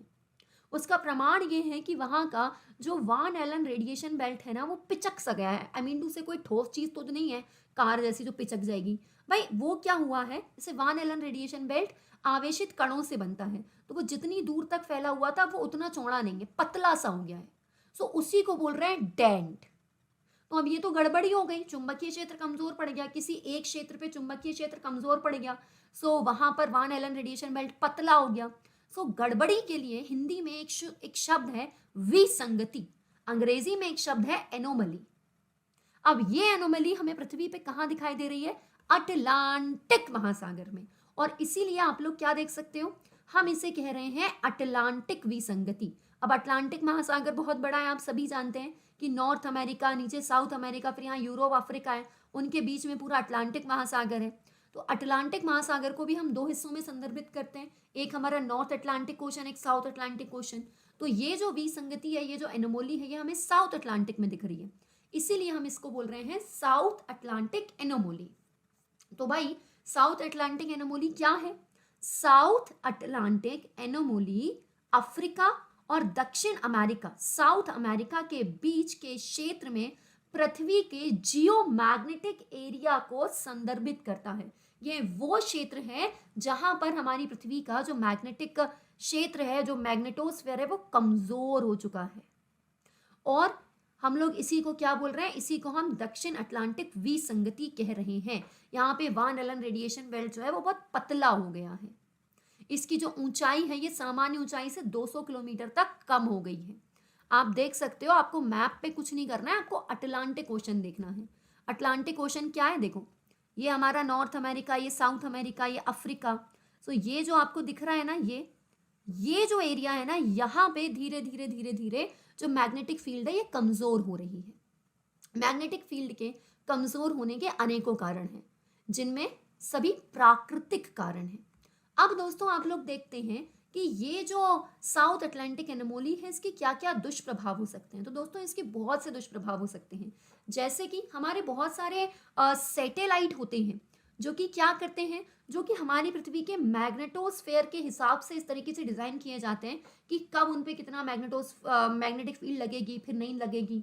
तो अचानक से जब कहीं पर ऐसे डेंट वाली स्थिति, कहीं पर विसंगति वाली स्थिति हमें दिख रही है, सो हमारे जो सैटेलाइट वगैरह है ना, उनको बहुत ज़्यादा दिक्कत हो रही है उनको लॉन्च करने में। हमारी जो नेविगेशन प्रणाली है, हमारे जो वैश्विक उपग्रह हैं, सैटेलाइट हैं, कम्युनिकेशन सिस्टम है, ये सब प्रभावित हो रहा है। इसके अलावा दोस्तों कुछ ऐसे पक्षी होते हैं, कुछ ऐसे बर्ड होते हैं जो कि जब एक देश से दूसरे देश में जाते हैं, जिन्हें हम प्रवासी पक्षी कहते हैं, वो जो माइग्रेटरी बर्ड्स हैं ना, वो भी कई बार मैग्नेटिक फील्ड को महसूस करते हैं। सो ऐसे में उन्हें भी इस चीज़ से परेशानी महसूस हो रही है। ठीक है, सो ये जो दक्षिण अटलांटिक एनोमली है, साउथ अटलांटिक एनोमली है, इसे आपको समझना होगा कि ये साउथ अटलांटिक का एक वो क्षेत्र है जहां पर मैग्नेटिक फील्ड कमजोर हो रही है। आई होप कि आपको ये कॉन्सेप्ट समझ में आया होगा। अगर आप ज्योग्राफी से रिलेटेड किसी भी मुद्दे पर मुझसे अगर एक डेडिकेटेड वीडियो चाहते हैं, सो आप मुझे कमेंट बॉक्स में बता दीजिए। आप लोग मुझसे अनअकैडमी प्लस में पढ़ सकते हैं, जहां पर आप ज्योग्राफी को सिर्फ पढ़ते नहीं हैं बल्कि जीते भी हैं। धन्यवाद। चंद्रमा हमारी पृथ्वी का एकमात्र उपग्रह, जिसका घूर्णन और परिक्रमण काल एक समान है।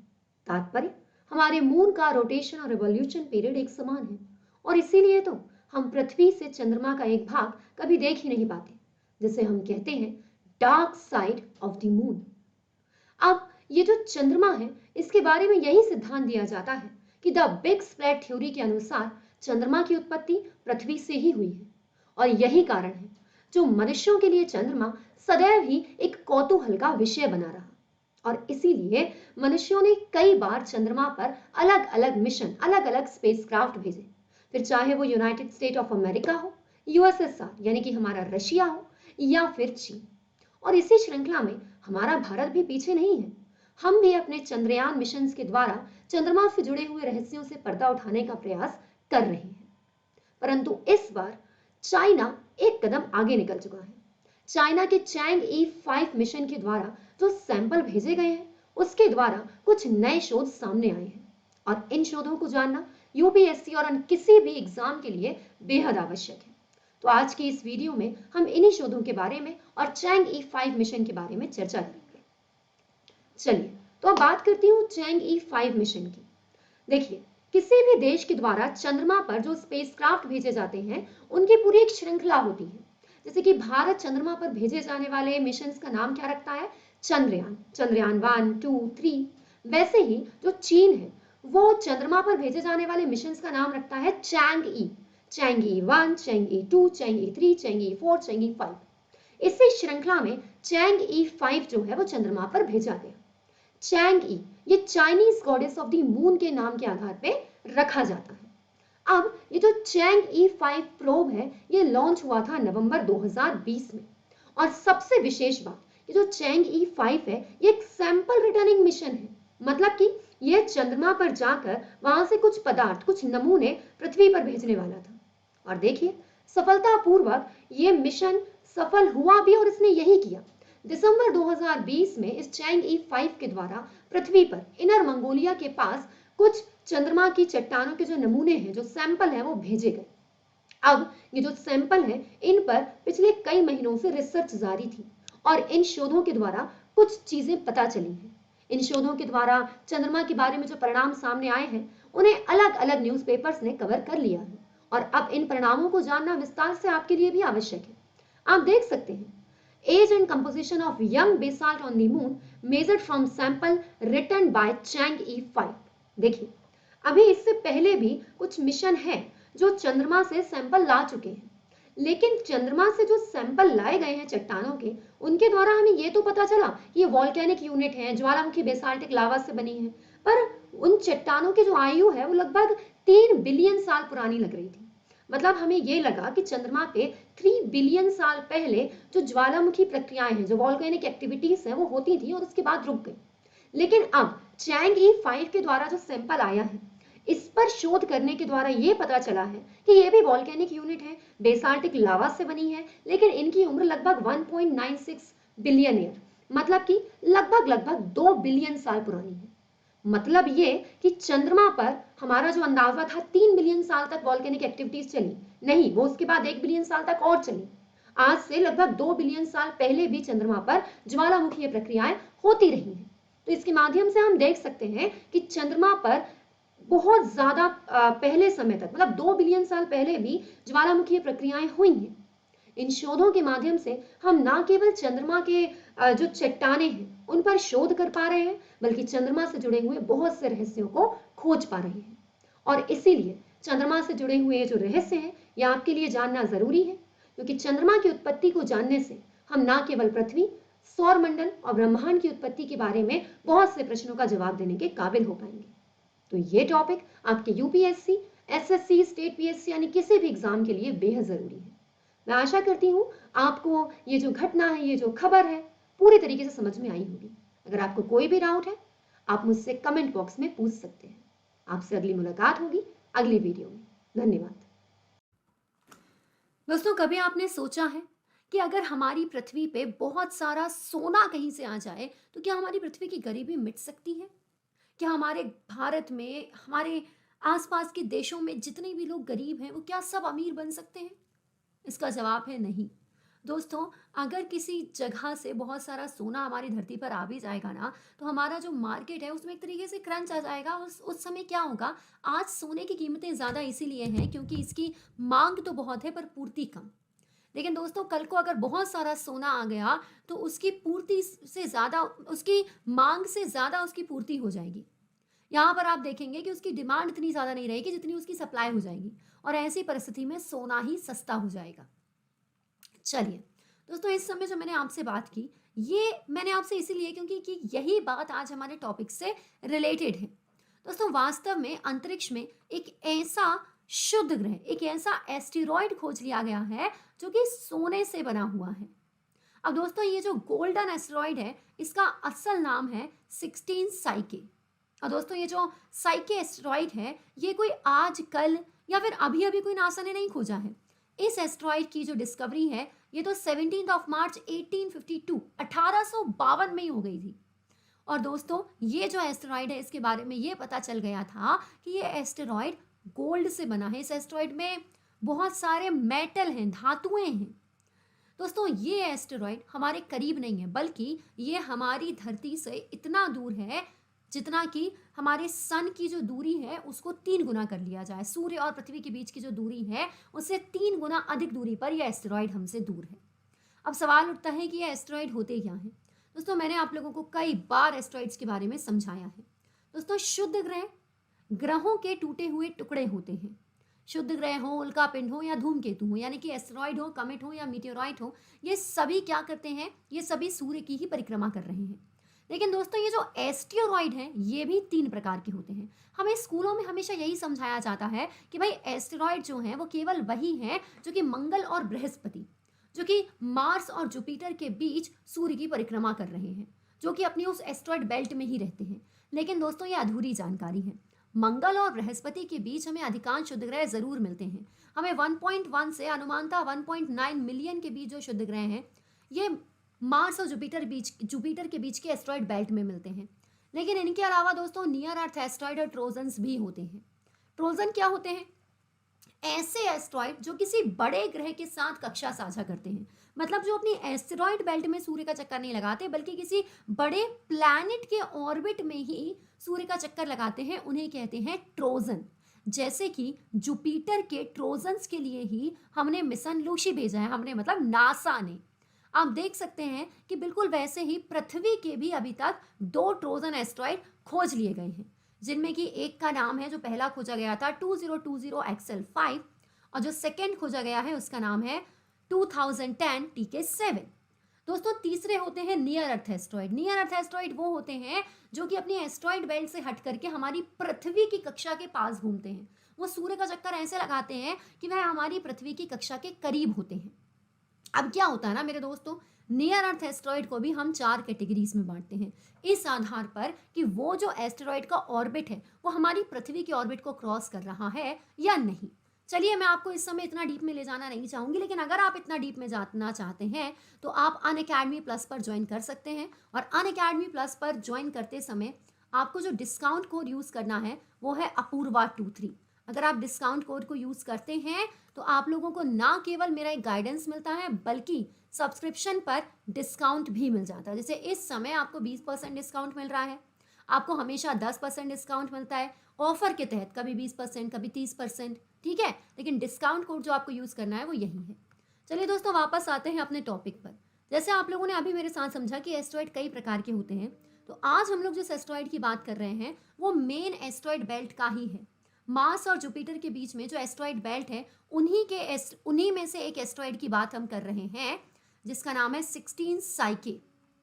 अब दोस्तों, ये जो नाम रखा गया है ना साइके, हो सकता है मैं इसका प्रोनाउंसिएशन थोड़ा सा गलत कर रही हूँ, क्योंकि ये अब अंग्रेज़ों ने नाम रखा है। दोस्तों, ये जो साइके है ना, ये मेटल रिच एस्टेरॉयड है।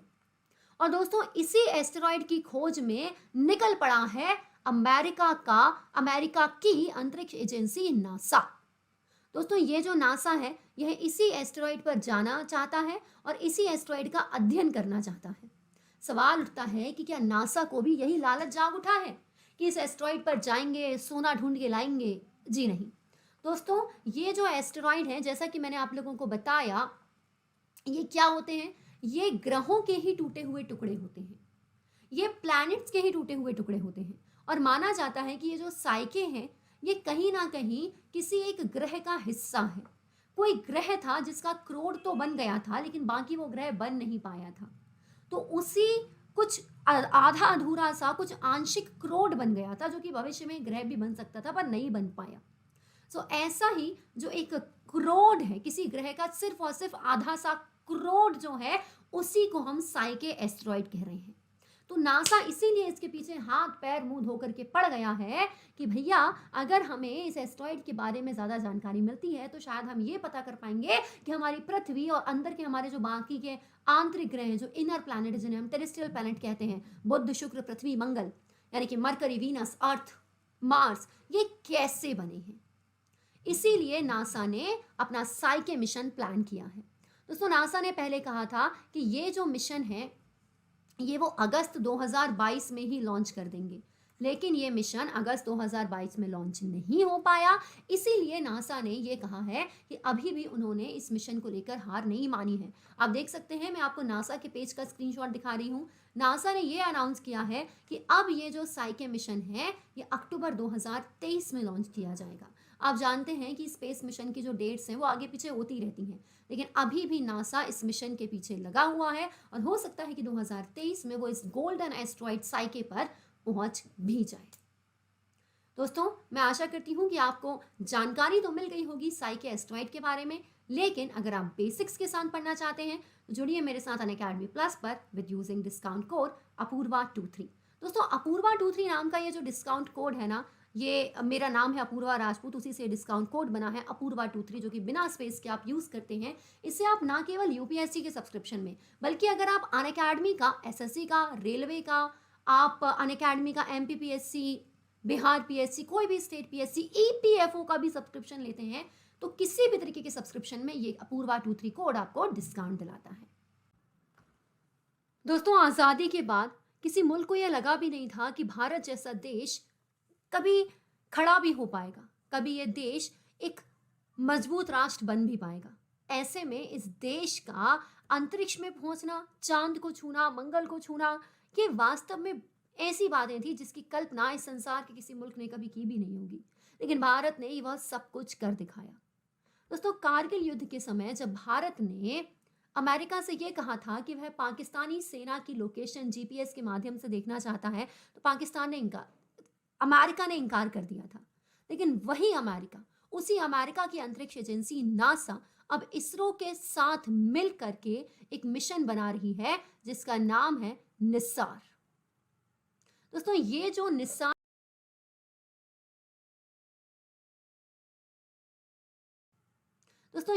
निस्सार मिशन है, यह नासा और इसरो इन दोनों के द्वारा ही तैयार किया गया है और ये मिशन अंतरिक्ष में जाकर भारत में होने वाले छोटे से छोटे परिवर्तन की जानकारी हमें दे पाएगा। ये खबर इस समय न्यूज में है क्योंकि 8 तारीख को बुधवार यानी कि वेडनेसडे को ही नासा ने ये जो NASA ISRO synthetic aperture radar है, निस्सार का पूरा नाम, एन से नासा, आई से इसरो, एस से सिंथेटिक, ए से अपार्चर और आर से रेडार, ये जो NASA ISRO synthetic aperture radar है इसे कैलिफोर्निया से भारत भेजा।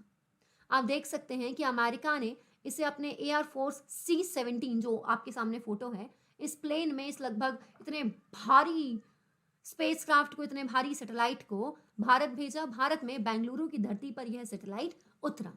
दोस्तों 2800 किलोग्राम का ये जो सैटेलाइट है, वास्तव में इसमें 2 बैंड है। दोस्तों इसमें एक एल बैंड है और एक एस बैंड है। इन दोनों की सहायता से ये जो निस्सार है ये बहुत ही अच्छी तरीके से इमेजिंग कर पाएगा पृथ्वी की। दोस्तों यूएस और भारत ने एक पार्टनरशिप एग्रीमेंट साइन किया था 2014, जिसके अंतर्गत इस निस्सार सैटेलाइट को बनाया गया है। दोस्तों यहाँ पर हम आम लोग यहाँ पे बहुत सारी चीज़ें नहीं समझते हैं, लेकिन आपको मैं एक छोटी सी बात बताती हूँ कि रेडार का मतलब होता है कि भाई वहां से ऐसी रेडिएशन किरणें जाएंगी, परावर्तित होकर वापस आएंगी और तस्वीर बनेगी।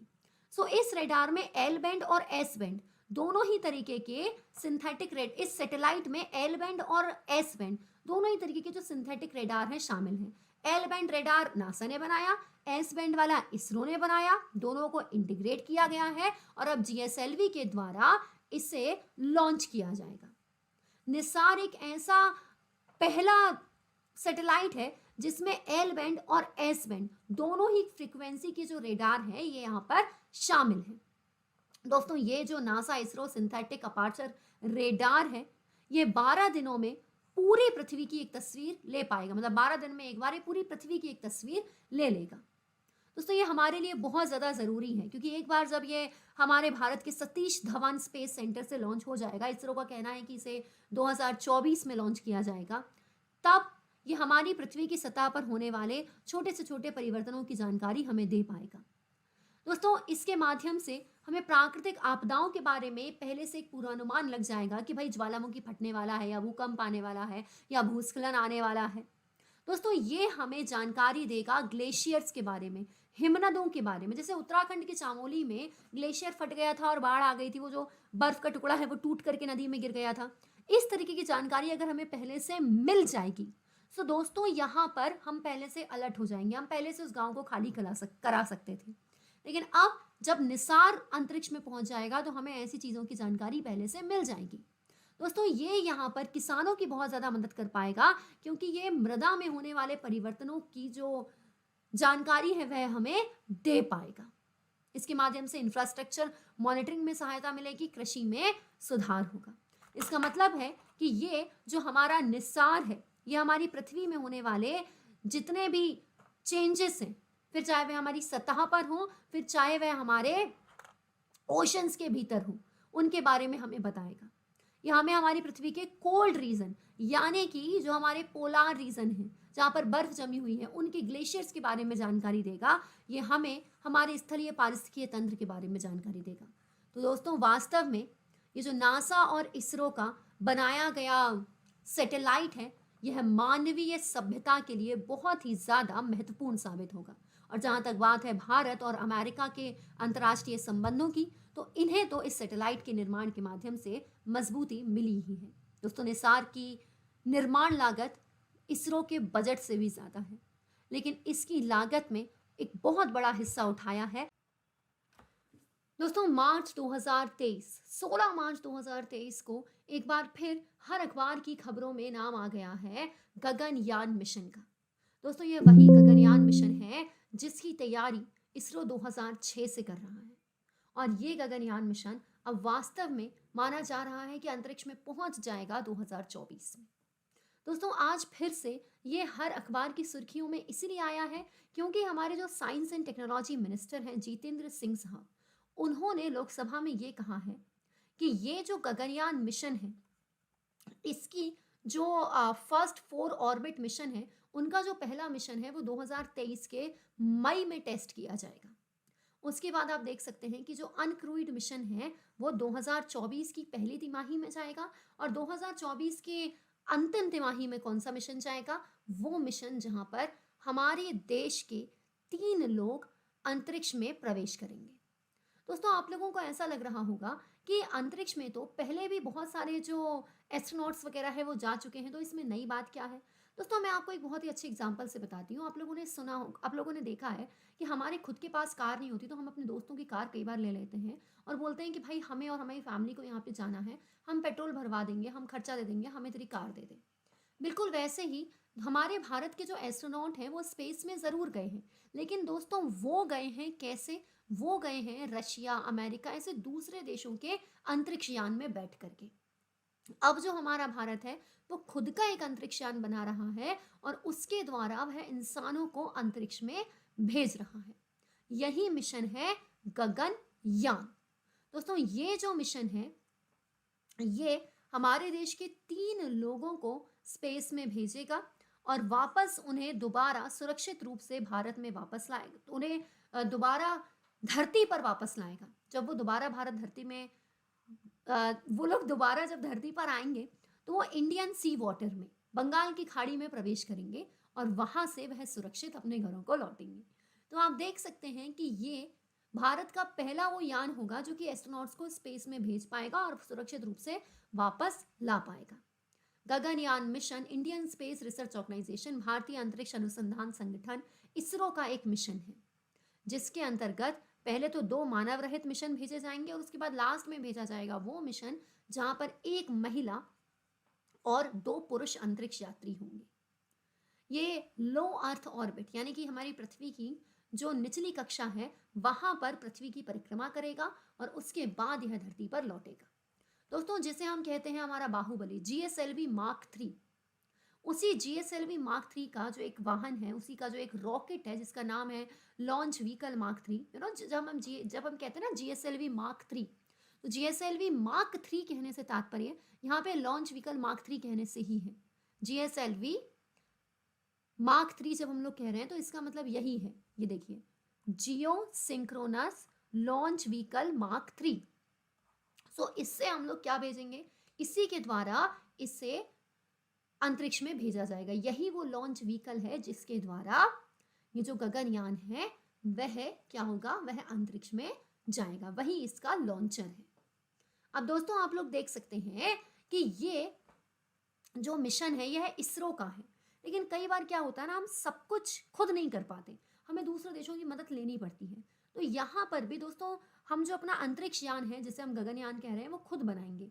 लेकिन यहाँ पे जो हमारे एस्ट्रोनॉट्स हैं, वो एस्ट्रोनॉट्स प्रशिक्षण ले रहे हैं, ट्रेनिंग ले रहे हैं रशिया में। दोस्तों हम लोग कई बार ऐसा भी करते हैं ना, जैसे अब हम एक नई कार ले रहे हैं, अभी तक हम दूसरों की कार में बैठ करके अपनी फैमिली को घुमाने ले जा रहे थे, अब हम खुद कार ले रहे हैं, लेकिन हम अपने दोस्त से बोलते हैं कि भाई तू इतने सालों से कार चला रहा है, एक बार हमें सिखा दे, हम तेरी कार यूज़ करके देख लें।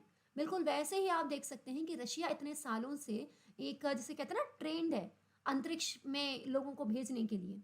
तो रशिया का ये जो सोयूज़ अंतरिक्ष यान है, इसी के द्वारा दोस्तों यहाँ पे एस्ट्रोनॉमर्स को ट्रेनिंग दी जा रही है।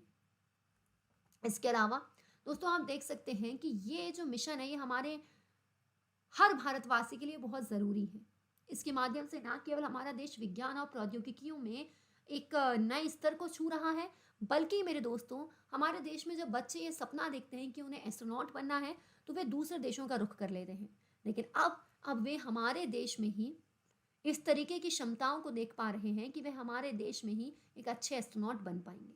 दोस्तों इस मिशन की एक और खासियत है, और वो ये है कि 2024 में तो जो इंसान बैठकर जाएंगे वो होगा, लेकिन उसके पहले दोस्तों यहाँ पर जो 2 टेस्ट मिशन भेजे जाएंगे, इससे पहले भी एक टेस्ट किया गया था इसरो के द्वारा लास्ट ईयर। तो दोस्तों जो 2 टेस्ट मिशन भेजे जाएंगे, उनमें जो सेकंड वाला होगा उसमें इंसानों से पहले एक रोबोट को भेजा जाएगा। इस समय आपकी स्क्रीन पर ये जो तस्वीर है, इस रोबोट का नाम है व्योम मित्र, और 2024 की जो पहली तिमाही होगी, जो पहला क्वार्टर होगा, उसमें हम इस व्योम मित्र को गगनयान की सहायता से अंतरिक्ष में भेजेंगे। जब ये सकुशल रूप से धरती पर लौट आएगी, उसके बाद हम इंसानों को भेजेंगे। तो दोस्तों ये जो व्योम मित्र है ये क्या है, ये गगनयान मिशन के लिए बनाई गई एक रोबोट है। इसे हम हाफ ह्यूमनॉइड कहते हैं।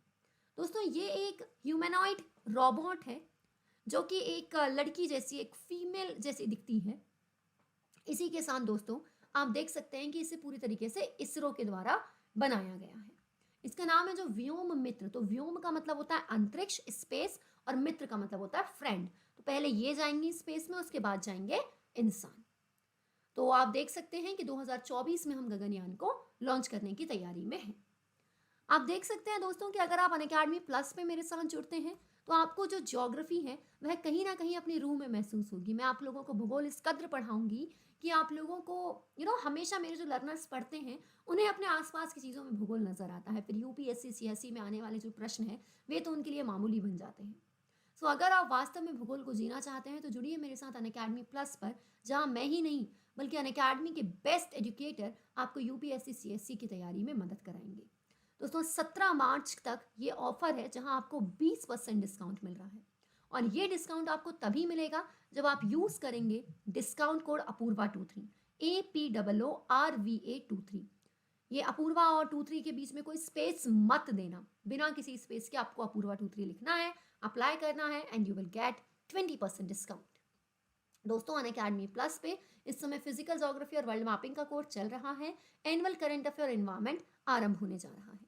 इसी के साथ अनअकैडमी की जो फ्री क्लासेस होती हैं, जिनमें आप एक भी पैसा नहीं देते, जस्ट अनअकैडमी इंस्टॉल की, उसने इनवाइट कोड मांगा आपसे, इनवाइट कोड दिया आपने अपूर्वा 23, तो आप इनवाइट कोड अपूर्वा 23 के द्वारा फ्री में भी मेरी क्लासेस अटेंड कर सकते हैं। प्लस क्लास 1 बजे और 9 बजे होती है, दोपहर 1 बजे, रात 9 बजे, लेकिन जो फ्री क्लास है वो रोज 3:30 बजे होती है। मैं आशा करूंगी अब आपसे मेरी अगली मुलाकात होगी अनअकैडमी पर।